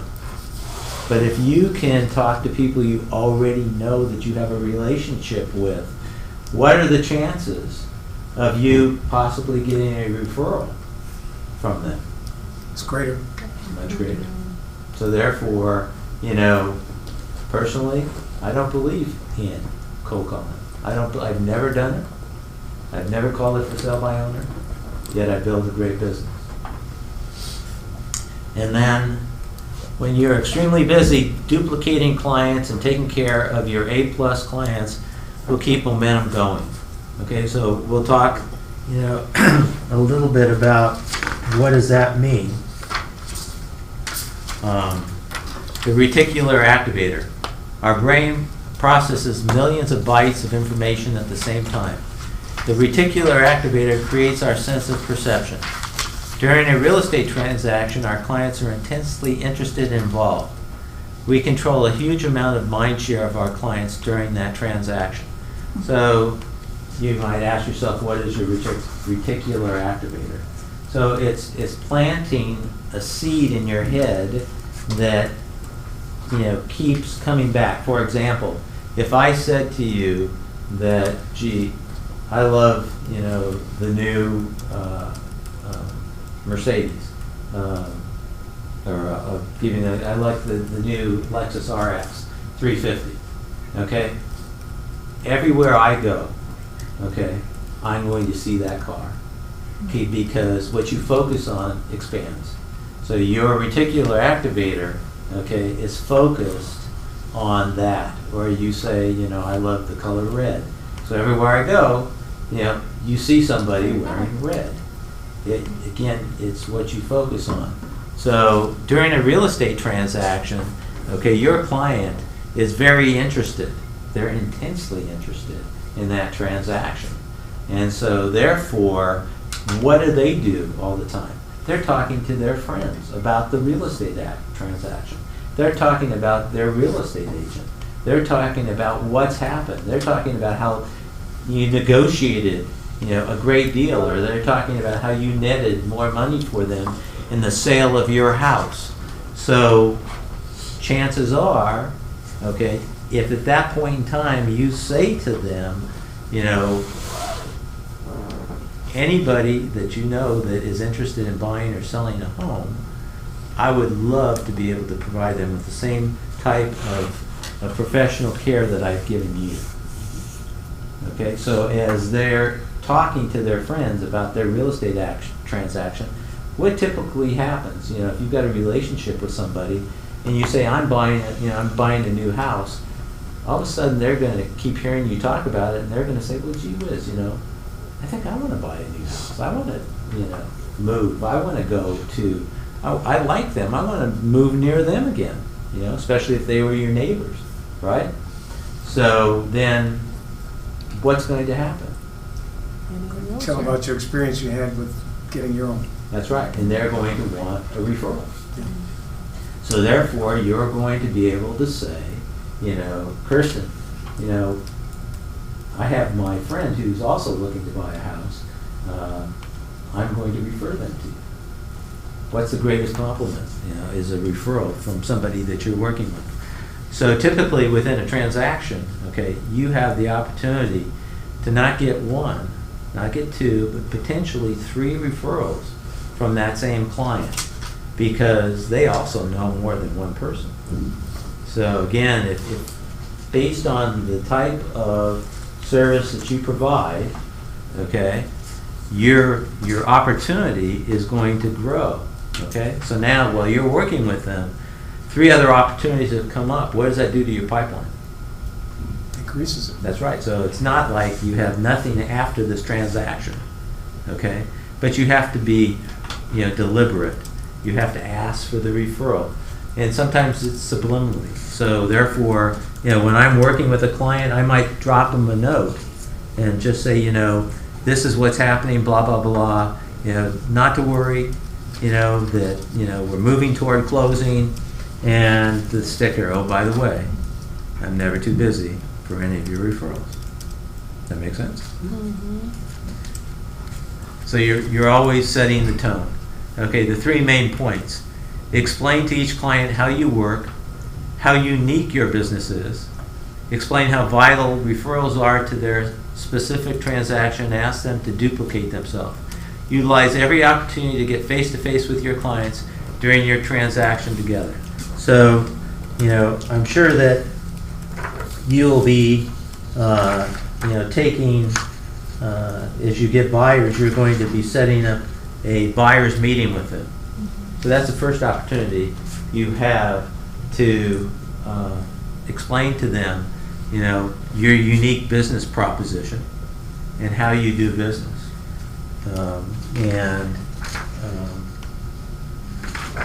So again, every time that you're working with somebody, you want as much and as many times that you can get face to face with them. So as you're working with a buyer, okay, you can say, gee, why don't we get together for a cup of coffee? Let's review, you know, things that we've seen. Let's talk about it. Do we need to tweak, you know, our expectations, so forth and so on. So during the transaction, you know, you meet with them, have a cup of coffee with them. Again, you know, you want to be visible, okay? Visibility, credibility, and profitability. So you meet with them at a Starbucks. So now you're talking, okay? And what's happening? People are, you know, people always, you know, or voyeurs. They want to know what's going on over there, what's happening over here, right? So therefore, they're going to hear you talk, okay? And again, they're going to, at the end, they'll come up to you and they'll say, gee whiz, I heard you talking to that person. Are you a real estate agent? Yeah. Gee, I've really been looking to buy a house. And can you help me? So again, it's opportunity.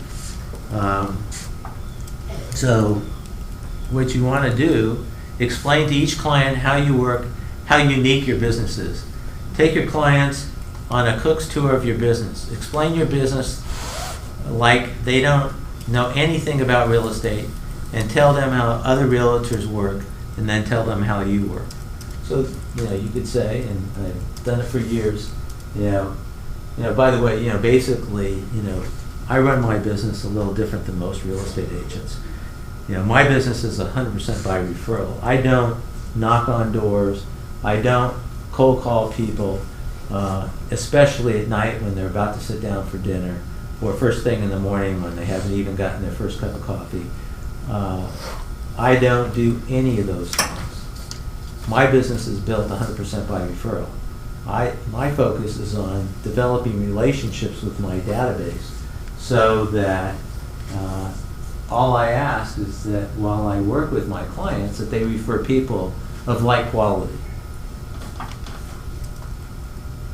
So again, you're explaining. First time you meet with somebody, and you have a buyer's meeting, you explain to them, here's how I operate. When you go on a listing appointment, here's how I operate.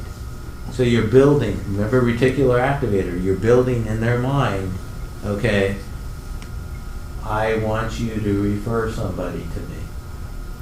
That's how I built my business. I can spend more time with you, okay, and I can be more focused on you and your needs if I don't have to worry about where my next client is coming from.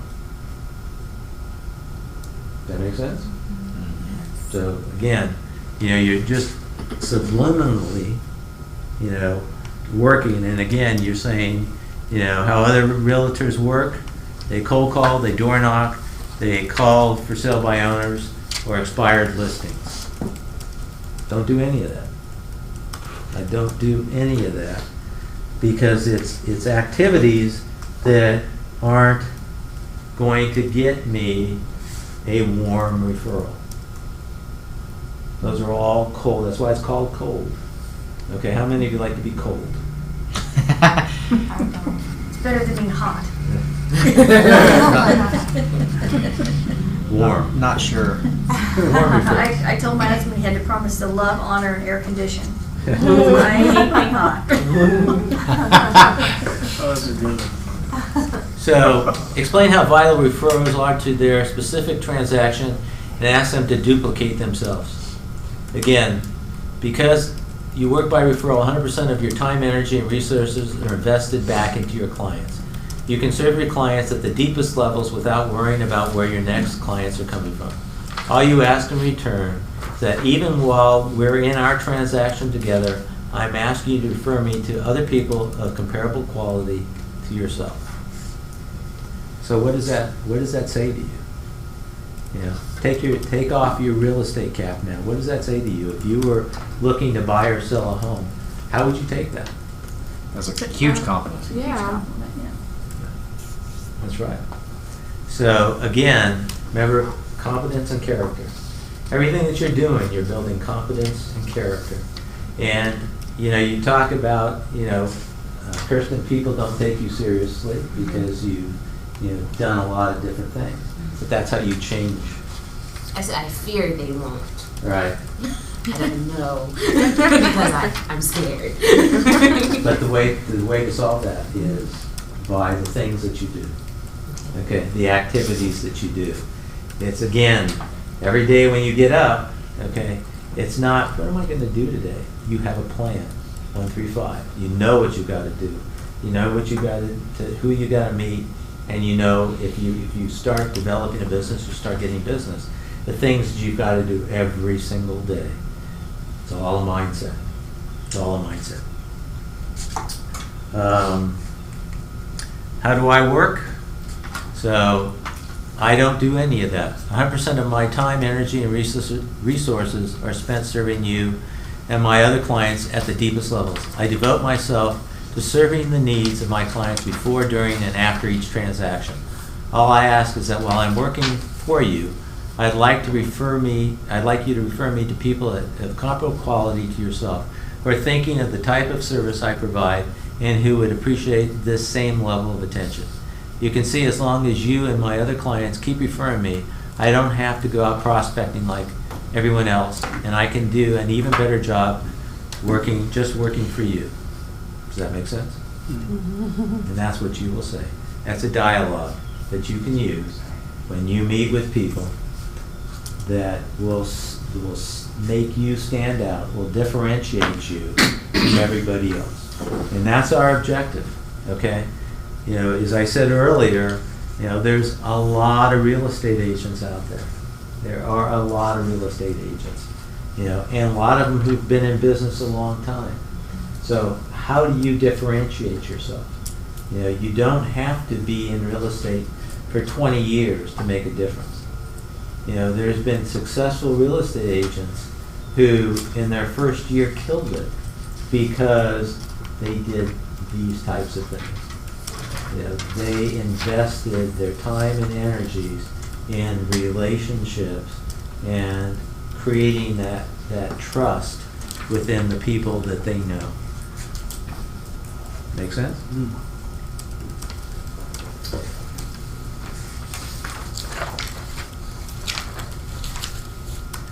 Okay. Utilize every opportunity to get face-to-face with your clients during your transaction together. Give them the opportunity to refer you by introducing you to others. Gives you the opportunity to quickly remind them to duplicate themselves. Allows you to create referrals while doing things like, okay, things they like, and show your client that you care. So that's where, you know, for example, you've just closed on a transaction. Somebody just bought a new house. Okay? What would be a great thing to do, you know, to increase your database and your relationships? Give them a party. You have a housewarming party, and you tell them, listen, why don't you give me a list of the people that you'd like to invite to your housewarming party? Let me handle everything for you. I'll mail it out, okay? And I will call them and tell them on your behalf that we're just checking to see if you're going to be there at the housewarming party, okay? And then you call back again and confirm that they will be there, okay? And then the day of the party, you know, you'll supply some of the food and, you know, some of the drink. And what's going to happen is, as you walk around the room, you're going to be introduced as the real estate agent that helped them find this great house. And also, they've given me this party. So now, what do you have? You have built, again, trust, confidence, Gratitude. right? And you have now a list of new names that you've gotten because you got their names so that you can follow up with them. Again, you've met them, you know, you've developed a relationship with them. Hopefully you're going to be the host and not the guest at the party, right? And you can follow up with a personal note saying it was great meeting you at so-and-so's housewarming party. I really enjoyed our conversation, especially about, and again, you're going to be making notes, especially about this. You know, I'd love to get together with you for a cup of coffee, or if you know anybody who's looking to buy or sell a home, I would appreciate the opportunity to serve them. Now, if you got a note like that, how would you respond? I'll call you. I was going to say, along those lines, there was an agent on the other side of this transaction recently that works for Keller Williams in Yeah. Midtown. I was so impressed with what he did. when the house sold, he went around to all the neighbors and introduced himself and said, I want to put a list together of all your names and phone numbers and, you know, any information that you want to share with the new people that are moving into the neighborhood. And I was like, wow, that's a really good idea. Right. You know, Wow. because he met everyone, they were super nice, and he had, you know, Tom and Mary said, you know, if you need this, give them a call, and it was just, I was like that, I'd never heard that before, I thought it was really smart. And he got his name and face in front of every one of those people. That's amazing. So and along those lines is that, you know, if you're networking a lot and you're meeting lots of, you know, different professionals, you know, you can also create your business-to-business referral network. And you can also create a book of resources for your clients. You know, basically plumbers, electricians, you know, contractors, attorneys, so forth and so on. And at the closing table, you know, you can, or even at the housewarming party, you can have a stack of those and you can pass it out and say, you know, here's the people who, you know, I have a relationship with, I vetted these people out. These would be people, if you need any of these trades or any of these vendors, you know, here are the people that I would refer. So what are you doing? You're helping those people, right? But who else are you helping? Yourself. You're helping the vendors.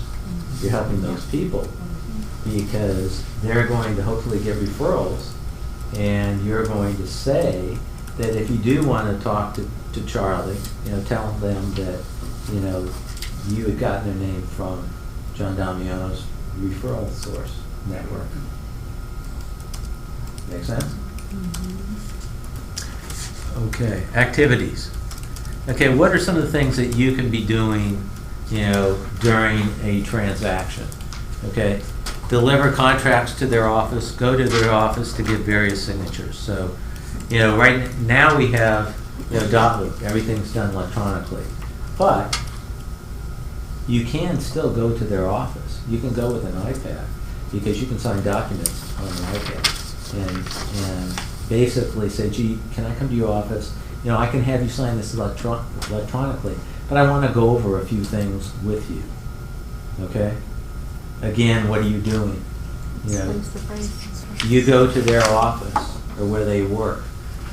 Who's going to see what's going on? Coworkers. That's right. And they are going to say, gee whiz, you know, my agent never did that. So what does that do? Again, competence and character. Another showing during the counter-offer stage.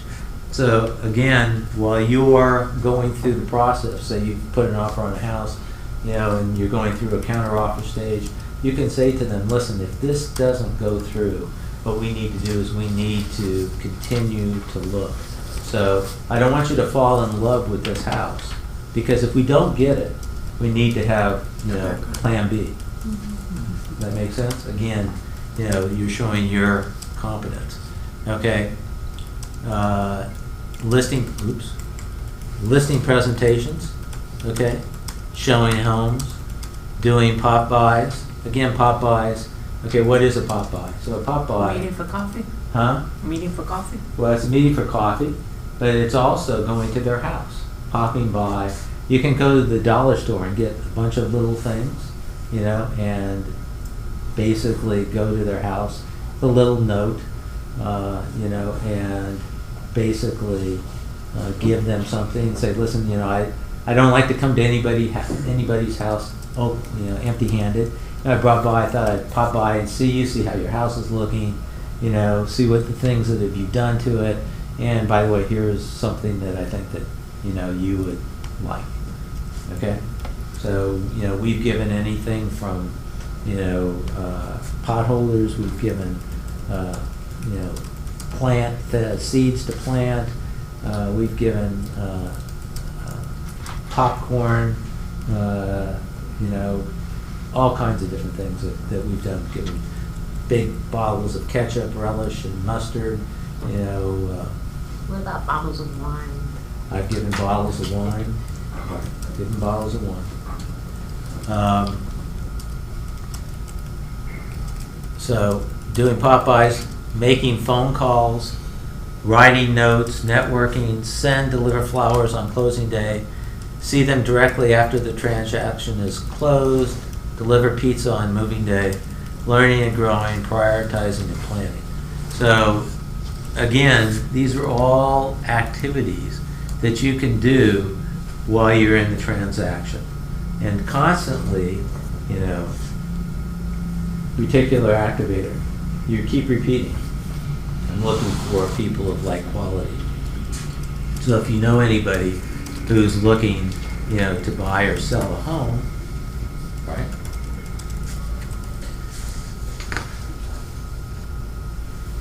Okay. So typically, after a transaction, they're still hot for 90 to 120 days after the transaction is over. The heat gradually fades away. See them face to face as often as possible. Great time for pop-bys, just moving cards, housewarming parties. If you have a hobby in common, schedule an activity, golf. So with women, you know, that you can think about things that as you've got to know them, you've developed a relationship with them. You learn about things that they like. Maybe they like to go paint pottery. You know, they like to do this, they like to do that. So you might say, gee, you know, are you available on such and such a date? You know, I'd love to take you out and we can paint pottery. You know, or for example, you know, a guy likes to play golf. You know, I'd love to take you out to play golf. The one thing that you know I've learned over the years is you have pragmatics and aesthetic clients, okay? And typically opposites attract. So what is a pragmatic? That's a bottom line person. You know, they want to know the bottom line. Boom, boom, boom, boom, boom. Aesthetics are touchy feely, and typically in transaction, you know, whoever the dominant is in the transaction is typically the pragmatic, and the other is the touchy feely. So therefore, you have to know who you're talking to within a transaction, husband and wife. Okay, you know, who is it I'm talking to today? If you're just working with a single, understand what their personality is. Okay, and you know that'll help you as you get to know them about some of the things that you can do. Now, what we've done is with these cards is we have software that creates a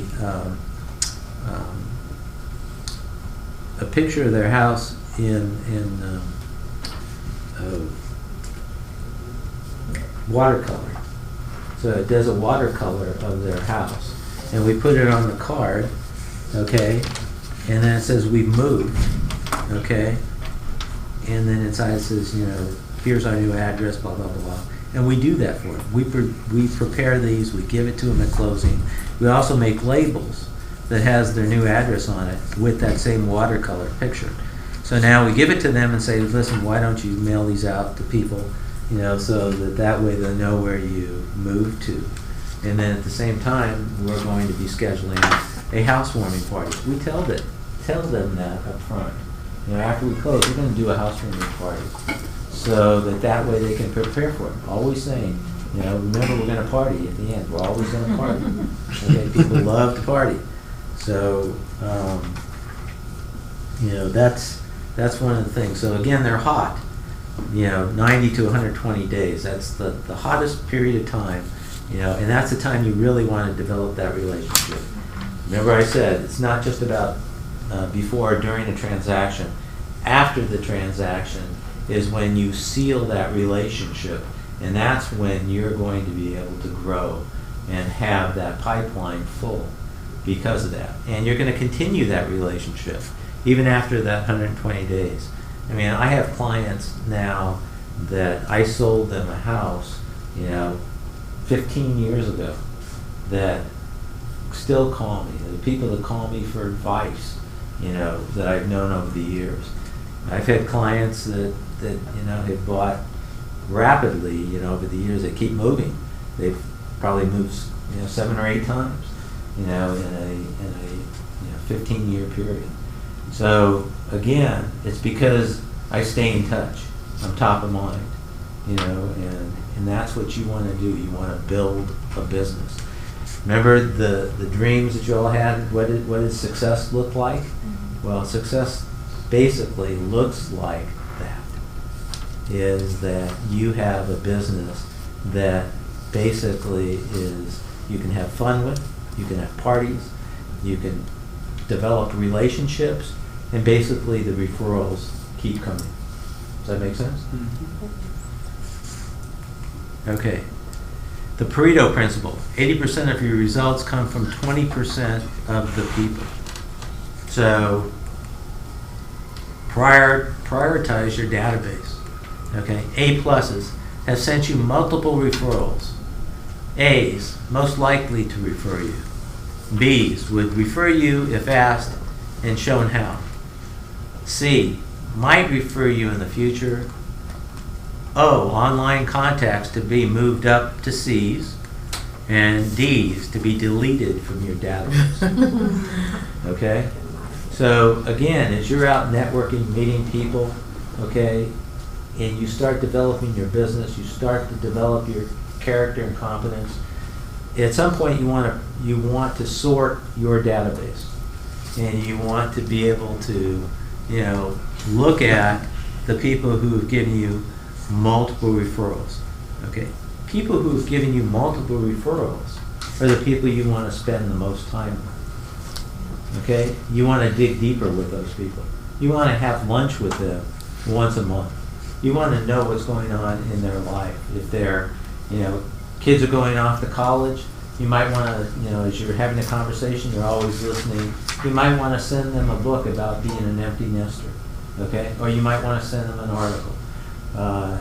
You know, if somebody's talking to you about, you know, investing, you might want to send them information about investing. Again, people that you have a relationship with, you want to spend time with, that's what you do. You know, in a database, if you can have 30 people that are A+, okay, they give you, you know, 2 to 3 transactions or referrals a year. Okay, do the math. Okay, 30 people, 3 transactions, that's 90. You know, average transaction commission, say, is $8,000. What's 8 times 90? $720,000.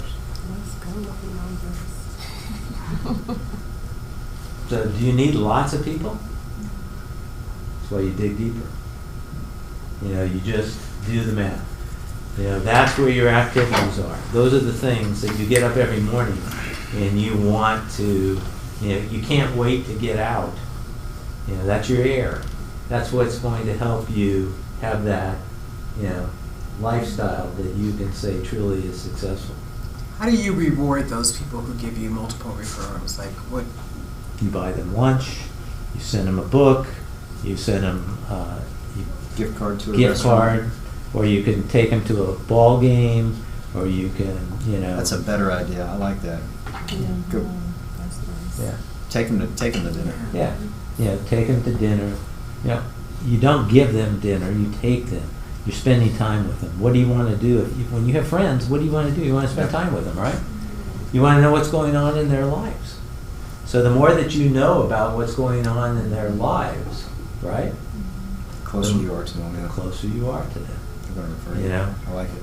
So that's really how you can you know engage and have those relationships, okay, that people now when they talk about you to their friends, you know, this is my realtor, but he's my personal friend. You know, John, he's my personal advisor. Yeah. To coattail on that, Brad does a Wednesday morning meeting out here with some guys, and there was a few of us that go out there, and he said this top agent may have been one of you, may have been you, said that you're focusing much more on the 100 people in your database than the 500 people or the 1,000 people in your database. And I think it may have been you, is who he was talking about. So, Bottom line is that by sorting and qualifying your database, okay, over time, okay, yes, you know, if you've got 1,000 people in your database, okay, you still want to touch them, but you know how you touch them is different than having a personal relationship. You want to meet with your A's, your A+, and your A's, you know, at least the A+ once a month, the A's once a quarter, okay? The B's, you want to send them information, maybe see them at least a couple times a year, doing pop-bys. You know, again, you know, C's, you know, you that might refer you in the future, they're going to be getting information from you constantly. You know, we send out a monthly newsletter. We also post electronically. I have somebody on my team that all she does is social media for me. She's constantly doing things. We bought, you know, Doodly, which basically does the whiteboard, and we're sending stuff out on Facebook, you know, or we've got using Ripple. We're sending out, you know, all kinds of things. We're using Canva. So again, we're trying to be top of mind within our database. You know, I'm very involved in my church, and so therefore, you know, I'm very visible. I sponsor lots of events, and I do lots of things, and I'm involved in those events from a very high level. So again, it's about confidence and character as being top of mind, visibility, credibility, profitability. But again, you know, sorting your database and focusing on the people who are going to give you the most return for your energy and time. So again, you know, do the math. You know, right now you don't have, you know, lots of people in your database, but this should be the way that you're focusing your attention. Okay, is how can I build, you know, relationships with people so that they are going to give me, you know, business, and it's touching them. You know, how many times have you heard, you know, 33 touches? I think now it's 36 touches. You know, as many times as I can, you know, touch people, okay, the better my business is going to be, and that's true. You know, again, you become top of mind. People are going to respond to you, and you know, we've run client appreciation parties, we've run vendor appreciation parties, and the cool thing about client appreciation parties is that everybody that is there has had a good relationship from your transaction, and so they're all talking about you. You know, it's really humbling, okay, to really hear how you might have impacted people's lives. You know, how you've made a difference, how they, you know, have been able to achieve the dream of home ownership. You know, how they've grown their families. After doing this so long, you know, it's so pleasing, you know, to get, you know, Christmas cards from them with pictures of them now and their families, you know, and they're constantly, you know, they're proud and they're thankful for our relationship. So that's really what success really looks like. You know, for me, it's really not about the money. You know, it's about the relationships. It's about helping people, giving out slices, getting back in loaves. That's really what it's all about. The best way to build your database is face-to-face. So, you know, you might have friends on Facebook, or you might have friends on Twitter, you might have friends on you know, Pinterest, and so forth and so on. But really what you want to do is you want to develop a face-to-face relationship with people. And you might, you know, based on your relationships on Facebook, you know, you might want to invite people to a cup of coffee, especially if they live here in Atlanta. If people are following you and they like what you're doing, you know, you create video. I like some of the ideas that I heard, you know, going out, taking a picture in front of a house. Another thing you can do is you can get people a tour of a house and you can post it on Facebook. Here I'm at, you know, 123 Main Street. You know, this is a house that's just gone on the market. It's, you know, selling for X, blah, blah, blah. You can do a tour, go through the house, post it on Facebook, you know. People might call you. Gee, I saw the house that you have listed at 123. No, that's not my house. It's listed, but would you like to see it? Again, you know, and the other thing about, you know, Facebook, okay, if you can develop relationships with people that you know, and especially through your database, through your clients. You know, I go into Facebook every day. I'm looking for my clients, what's going on, and I'll send a note, congratulations on the graduation of your son, blah, blah, blah. I might send them something. Again, it's connecting, okay? Leveraging a society that's instantaneous, okay? And bringing it back to, face-to-face, a real relationship. Okay, you heard before, we talked about the mayor campaign. So what is the mayor campaign? So if you were running for mayor, what would you do? You're running for mayor of Atlanta, what would you do? Introduce myself to everyone. Mm-hmm. Everywhere you go, right? So, mayor campaign. As you meet people, oh, by the way, if you were buying or selling a home or had a friend or a family member who was, do you have a realtor you would refer them to?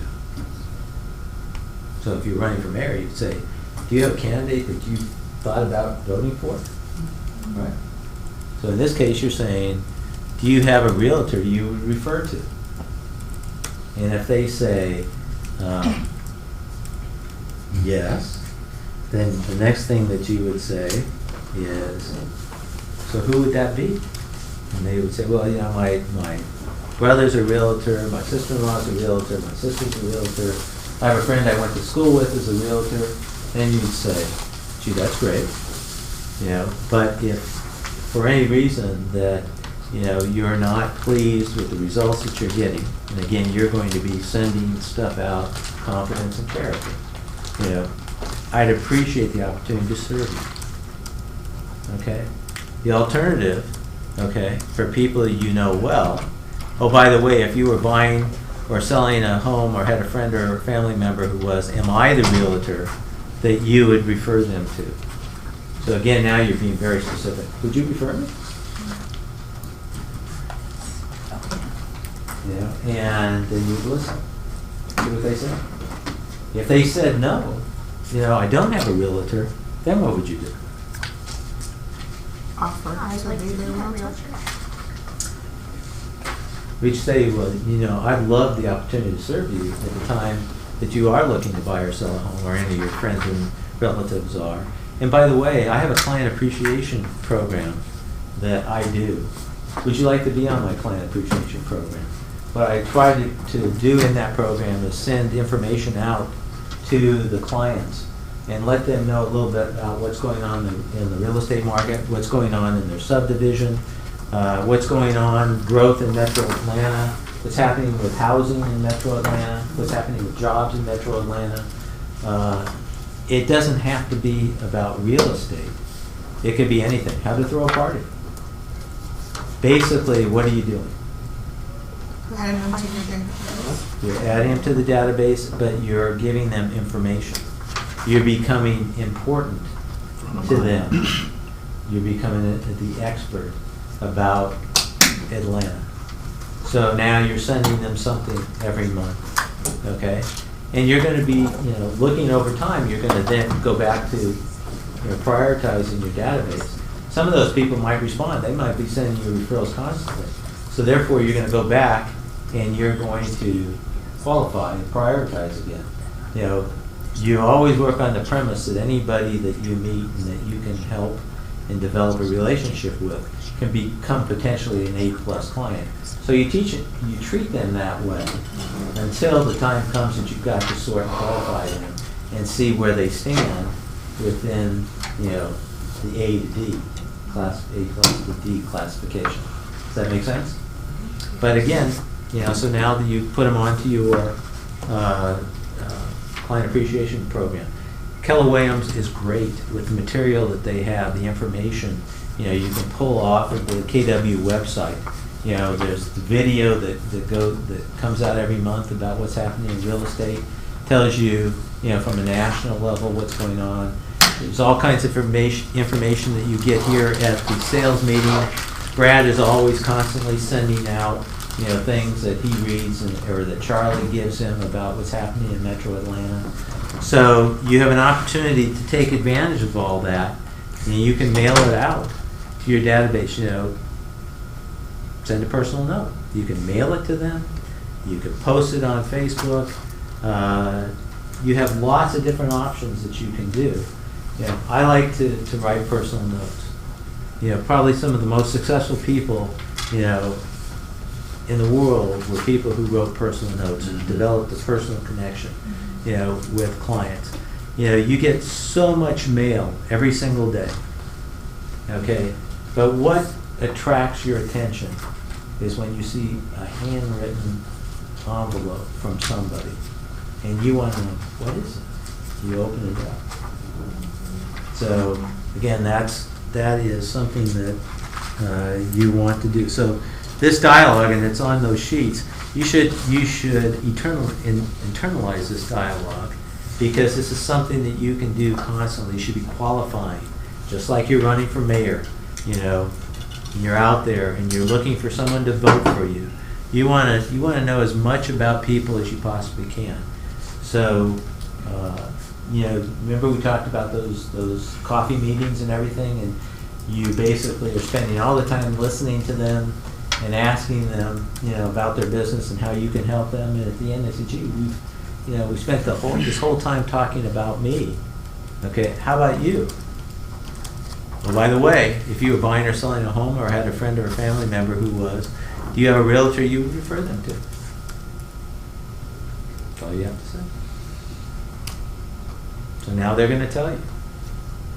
Okay? And what do you think, if you can help them, if you can give them a referral, you know, right out of the box, okay, what do you think's going to happen? Law of reciprocity. They're going to do their darndest to try and find somebody to help you. So now their reticular activator, you know, starts working, because now everybody that they're meeting, they're going to be listening to somebody who's going to say, "Gee, you know, I'm looking to buy a house. But do you have a real estate agent?" "I have a great real estate agent." Right? Does that make sense? Mm-hmm. So, you know, that probably, you know, the couple dialogues that are in there are important to your business. One is how you do business, okay? How you do business. Two is the mayor campaign. If anything that out of today's session is the mayor's campaign, if you can use this every time you meet somebody, then, you know, you'll start to see activity. You'll start to see things start to happen in your business. You know, so, you know, focus on this, and you know, your business will grow. So now, you know, I'll go back around the room. Okay, I'm going to ask you the same question I did earlier. Okay, what does success look like to you?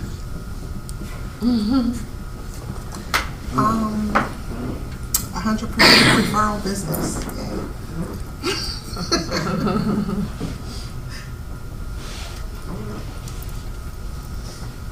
Or, for example, what do you see differently than you did when we first started earlier? Well, now I'm actually looking forward to getting to know people, and you know, that doesn't frighten me as much. I know that that's how I'm going to build my business, so I'm actually looking forward to going out and meeting people. I see the term location become relationship. That's right. That's right. My biggest thing is preparation. What you've shown is we've got to be prepared and always be ready. That's right. And if we're always ready, we'll always be closing. That's it. Exactly right. So any event that you're at, you know, you're invited to a party at somebody's house, I mean, you should always be prepared, okay, to talk about your business. You should always have your tools with you. Very important. And use the mayor campaign. It just seems like I'm going to be talking to a lot more people about business and things when I used to, you know, not talk about work and things like that when I was out and about. So. Yeah. I feel like for me, like I think I really lost my confidence moving twice in the last few years, Mhm. and building a business and then having to start over, I was kind of like, oh my gosh, it's Atlanta. I'll never be able to do this here. And then I'm like listening to you and I'm like, been there, done that, you can do this. You can do it again. You know, it's just kind of like, put your big girl panties on and get to the program, you know. That's right. But it's daunting, but it made me feel a lot better about it. Good. Being intentional and being successful when I know that I'm the person that comes to mind. That's when I know I've reached success. Okay. Right. Building my business and then building upon those relationships so that I can create more business. Right. So I can, you know, get this brand of mine cultivated in the 3 C's that those were. So, Visibility, credibility, profitability. yeah. I think for me, probably creating the strategies to have more face-to-face meetings. Right. Because I have the contacts now, I just have to make it all nice and break so that we can sit down and have one-on-ones. Good. Build those relationships. Good. Success to me looks like people calling me, asking for me to list their house, and being able to take care of my family, my Good. girls. That's what success looks like to me. So, you know, the other thing about, you know, real estate, okay, is that there's lots of people that want everything to be perfect. You know, and they want to make sure that, you know, they know about this, and they know about that, and they know about this. And what I'm telling you today is that what you need to do is you need to just do it. You want to be like Nike. You just need to get out there. You need to start developing relationships. And if you start doing that, if you start building those relationships, you know that it'll be life-changing for you. It'll be life-changing for you. You know, remember, you know, I knew nobody when I got into the real estate business. But I spent probably the first 4 years of my real estate career just being visible everywhere I could. I was out every single night meeting people. I'd be working days, I'd be scheduling, time blocking, you know, but I always had time to be out meeting people. Zig Ziglar used to say, you know, you don't have an alarm clock, you have an opportunity clock. When the alarm goes off, it's an opportunity for you to get out and meet people, to be able to take charge of your life, to control your destiny, and to develop relationships.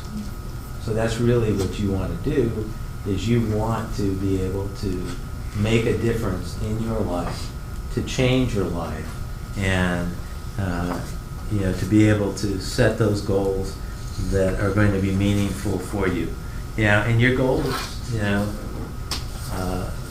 if you know, I think Zig used to say, you know, if you don't set goals, you're going to hit them 100% of the time. So you've got to set goals for yourself. Action steps. Okay, make a list of everyone you know. This becomes your database. Upload your database into Command and do an initial sort into A, B's, and C's.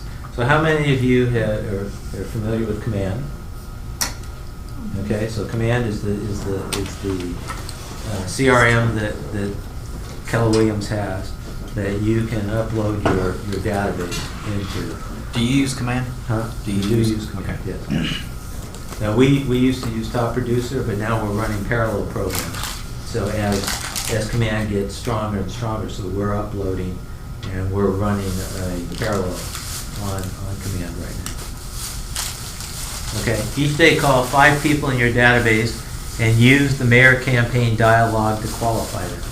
So many of you have said, I've got my friends from school and I've got, you know, people I know, I've got, you know, pastors that I know. Okay, so here's an opportunity for you each day, again, activity. Here's an opportunity for you each day to call them and to say, you know, oh, by the way, if you were going to buy or sell a home, or you had a friend or relative that was going to buy or sell a home, do you have a real estate agent that you would refer them to? That's how it starts. Okay? So, you know, they never teach you this in real estate school. Okay? But this is diamonds that I'm giving you. Okay? This is going to help you to the next level. Don't think I've got relationships. Don't think that people will refer you because you knew them. The key word is knew. Okay?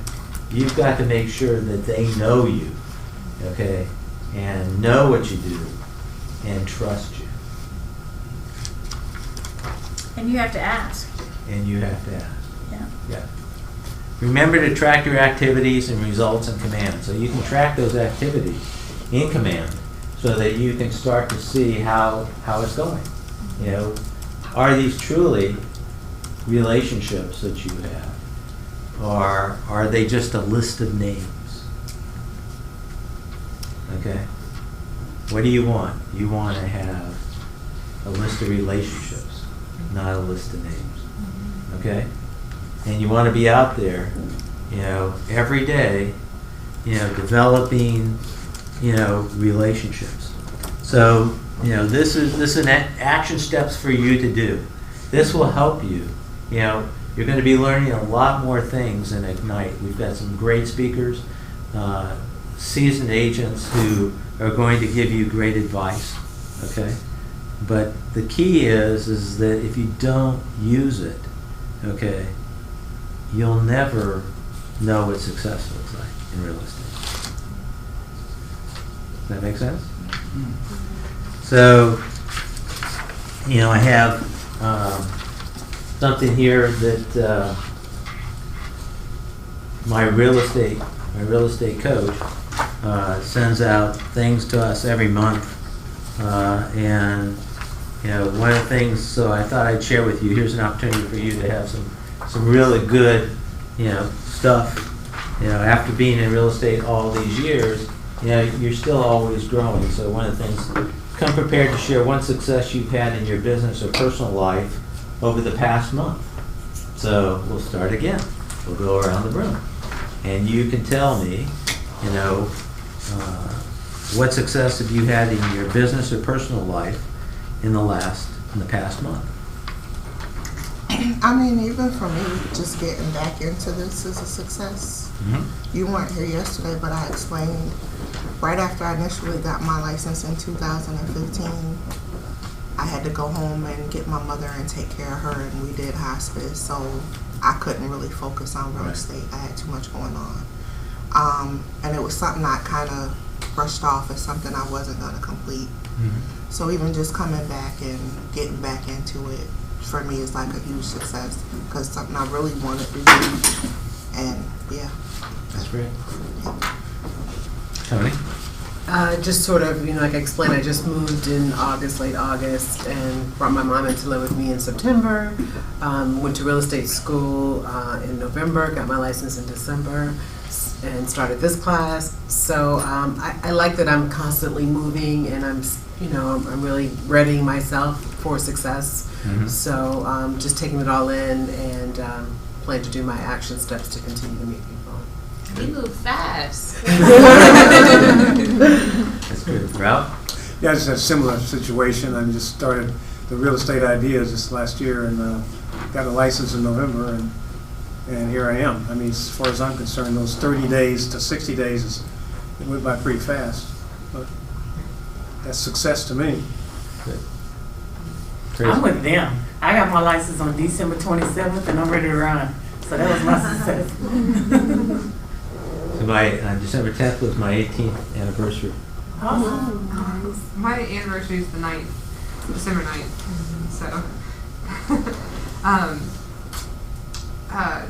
I got my license in November, so I feel like I've been still riding on that, you know, throughout the holiday season, and that was such a hectic time that I didn't get a whole lot done business-wise, but Sure. got some stuff. Let's see, I got my license in 2005. Say the question again. So the I'm thinking about so many question things. Share one success that you've had in your business or personal life over the last month. Definitely deciding to change firms. Yeah. I was in the wrong place and I was not motivated at all and felt like I couldn't do this, and I'm just completely re-energized being here. Good. Good. I have to agree with her. I'm just making the switch to this office, bringing new energy and motivation. Good. Well, just taking action. I've had my license since 2016. I had my first closing last year, and that was just because like my cousin needed a house. So I've just been kind of like the agent in the family and just doing my own thing, but deciding to be more active and not freezing when I come up, like going out and actually contacting the for sale by owners and following up with them. And just, just creating and establishing myself as an agent, not a secret agent. Right. I feel like that's going one more step in the right direction. So, Right. yeah. I celebrated my 1-year anniversary on January 1st. Wedding. And that would be my husband. Same husband for the second time. We got remarried on January 1st of last year. But Right. we were originally married for the first time in 2011 and then working all the time. So here we are. Nice. Successfully, we have completed a year. So Awesome. that's a major accomplishment. That's great. We have come far. That's great. Accomplishments is business. So I've been a realtor for about 2.5 months. I've got 2 listings. Just got an offer and accepted an offer yesterday. I actually just sitting here trying to finish some of the things today while we're in class. Right. Thank you. And also picked up a buyer in the process, so getting them pre-qualified and taking them to show houses this coming weekend. So Okay. yeah. Very good. So I'll ask you, let's see here. I'll ask you one more question.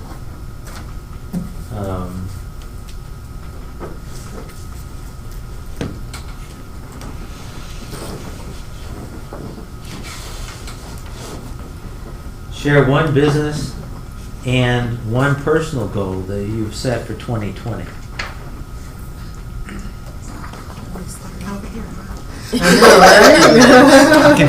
I can Well, we'll start this way. Okay. Yeah, please. So, business-wise, I want to have 20 listings year to date from me getting my license to,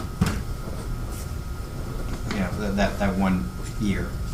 I want to have 20 listings. Personal goals are to create a solo time. I have twin daughters, so solo time once a month with each of the girls, and then lunch once a week with my wife. Very good. So, That's very good. You should always time block time for your family. yeah, totally. Okay. Date night with your wife. Okay. Yeah. If you only do 10 listings, is that good? Awesome. Okay. But the goal's to do 50. Well, my goal is to have at least 3 closings before my daughter is born, and my personal goal is to enjoy every moment with her without having to worry about finances and things like that, and just kind of just take it all in. So, Business goal. I would like to close at least 2 deals a month. And personally, I suffered with anxiety all last year, so this year, personally, I am all about self-care and taking care of myself and not being obsessive so that I can enjoy and have a high quality of life. Good. Oh, me? Yeah. To close between 15 to 20 transactions, business-wise, and then personally, I want to travel. So, gonna get that. Hopefully, Belize is on the list. We'll see how that goes. Good. I'd like to close 2 transactions a month, and I have some definite travel plans. I want to go to India to see my daughter, and I'd like to take both of my daughters to Greece this year. and be able to pay for it. Business-wise, my goal is to close at least 10 transactions. And then personal, I'm looking to extend my family this year. So we'll see if I can get to that 10. My personal would be to be healthier. So I have a goal of losing 50 pounds for 2020. And business-wise, I want to double my salary because I do have a job. Right. And I want to double the salary so I can walk away from the job Gotcha. on December 31st, 2020. That's great. So, just as a side, I don't know if you were in the room when I talked about, having balance in your life, starting spiritually, family, business, financial, personal, and that personal being, spiritual or being mental and physical.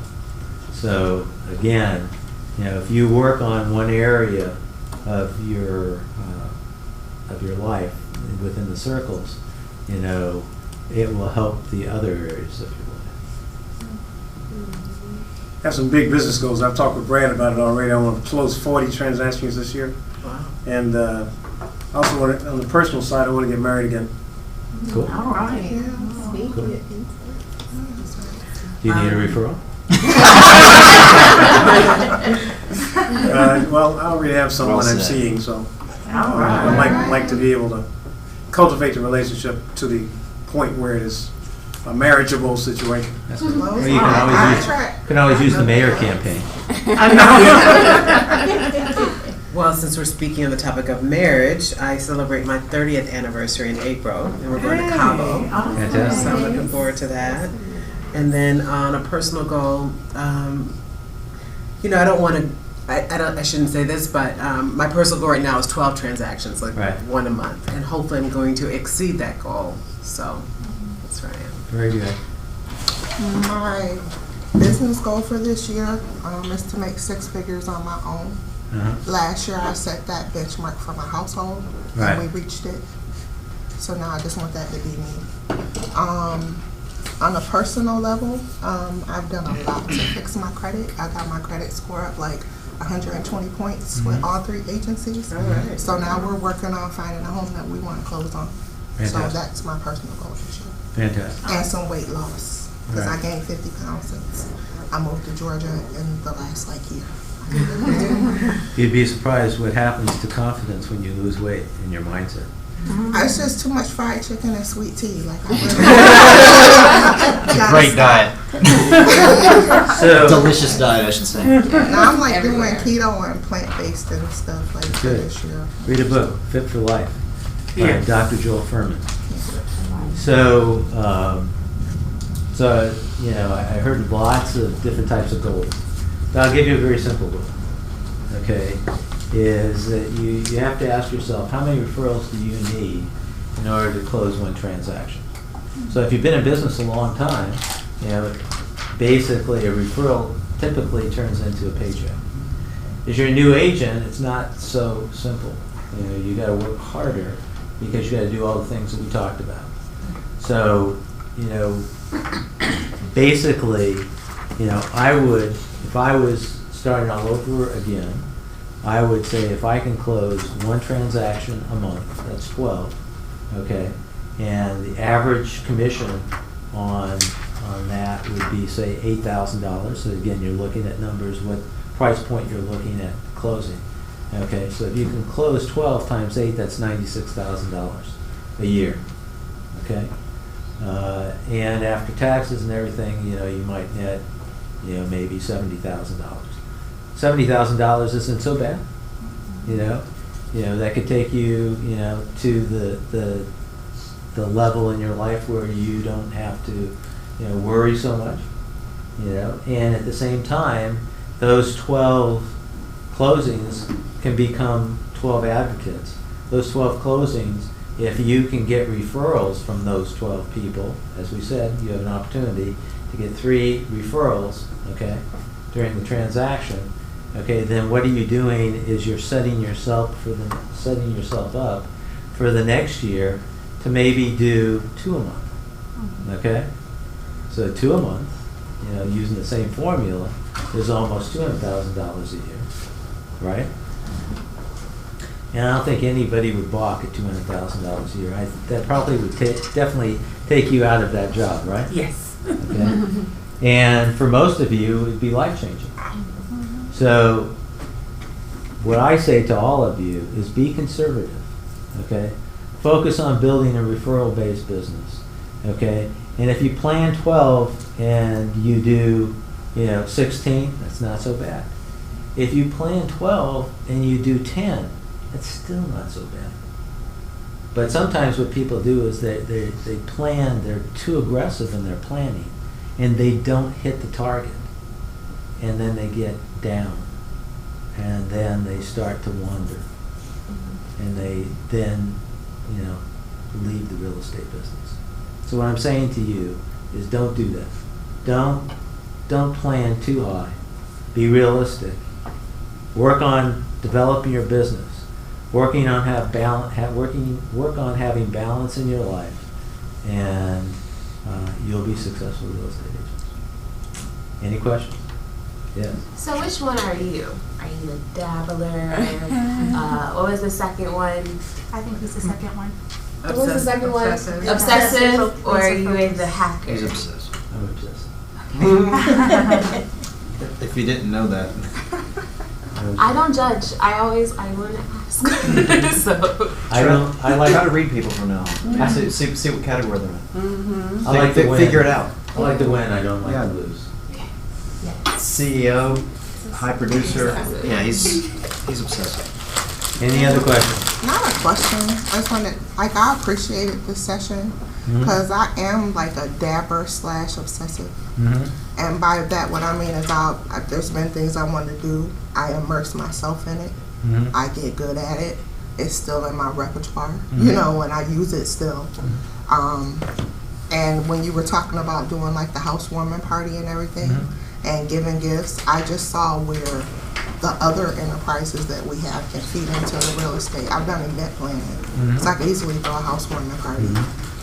We have a catering company, so I could do the food for the housewarming party There you go. and then get referrals for that business. So it's just like, you put me on the spot, like, what did you learn? It was like too much, but once I processed it, like I really got a lot out of this class. So Yeah, you were a very good instructor. Yes. Yeah, we appreciate it. Thank you. Well, enjoy the rest of your day. It's now 1 o'clock, and I've monopolized your time and opportunity to be able to go out there and to develop your business. But I hope you have learned something today. And if you ever have any questions, I have the best office in the building. If you go down this hallway, I have a room with a view. So we have double offices that overlook the pond here. So you can come by, you can see me. If you have any questions, I'll be more than happy to help you grow your business. All Thanks, right? John. We're gonna hold you to it. Evaluation forms. You can put them up here.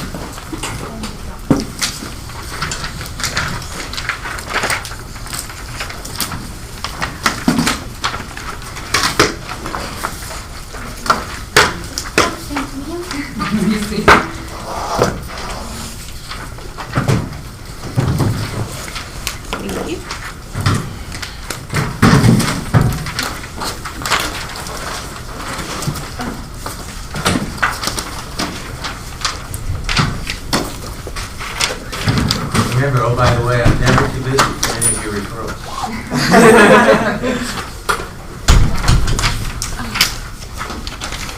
Who was that Hey, author? Robin, it's Tom. How are you? John, who was that? Good. Bill Sorry, I've Furman. been in class and trying to get stuff out as we've been in class.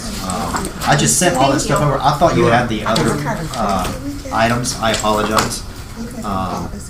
I just sent them over to you. Make sure that they have everything that you're looking for, because I'm not a detailed person. I'm much more of a Perfect. Thank you.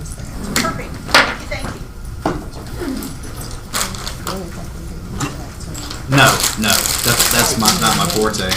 I'm good at person face to face. I'm not good with data and that kind of stuff. So. Yeah.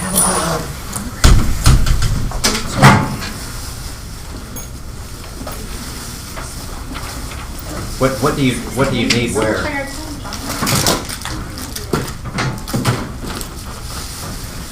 Which? Okay. Hang on a second. Let me go back in there I want to tell. because I'm. Rucker Road. Rucker Road. What else is near there? Let's see here, Cascade. And so the purchase and sale agreement. I'm a mile from Avalon. Old Milton Highway turns into, Okay. runs right into Rucker Road. I think it turns into. downtown area. Yes. Yes. Yeah. And I know North Point Park. So do I need to knows them all put- very well. Yeah. I need to add a signature in there then, huh? Old Milton is sort of how I get to it. Yeah. So if you think about it, I think it's not. I don't know if it's- The binding agreement day of the transaction, this date has been filled in by. So do I need a signature or do you just need my name? Avalon. Right. Oh, the main one it's on? Yeah, well, that's Old Milton, but the side. So add signature. Right there. What's that? By the movie theater.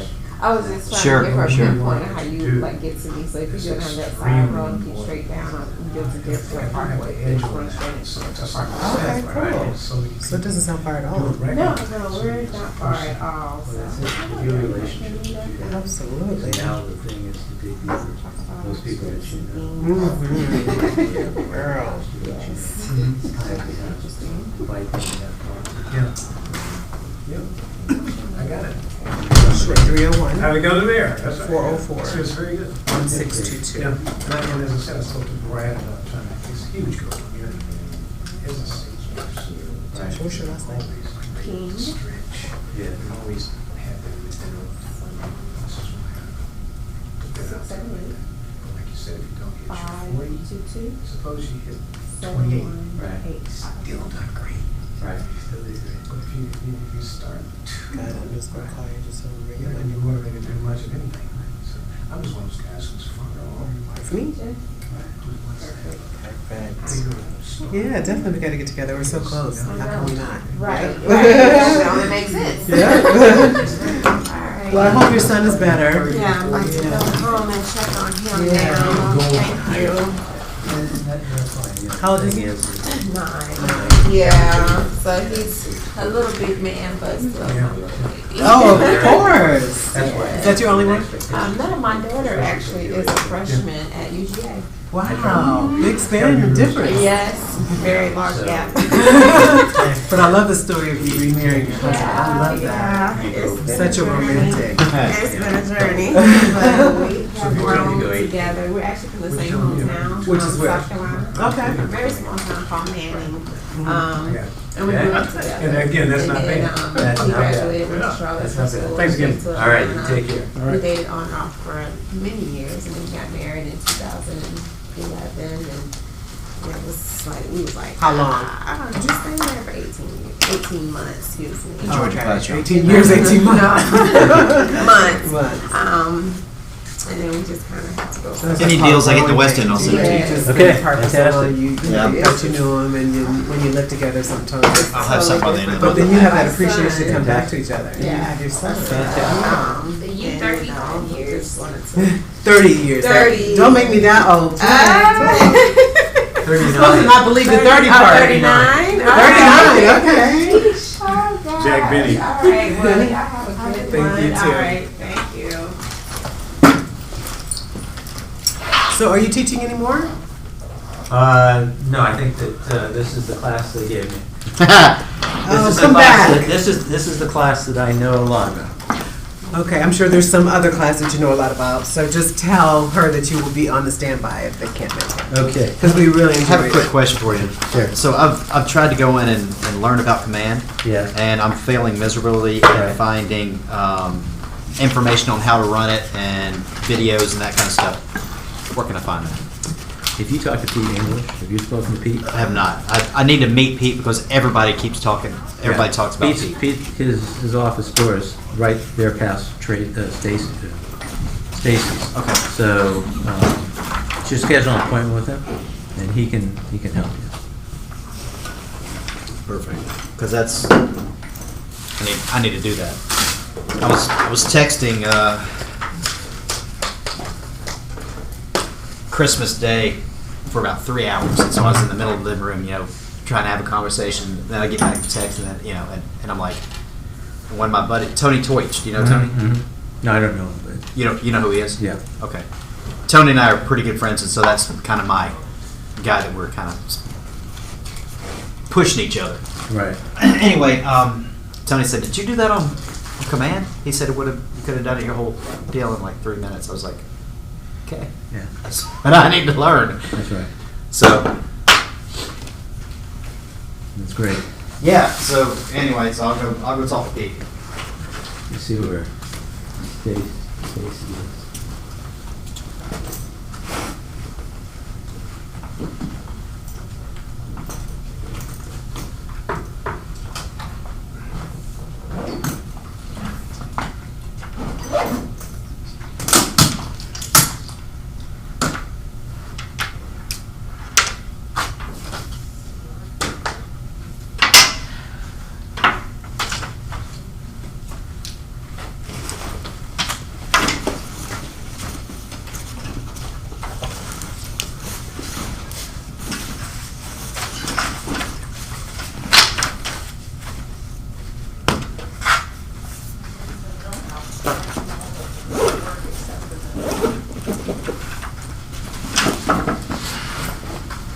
So I just want to make sure that Oh, there the evaluation.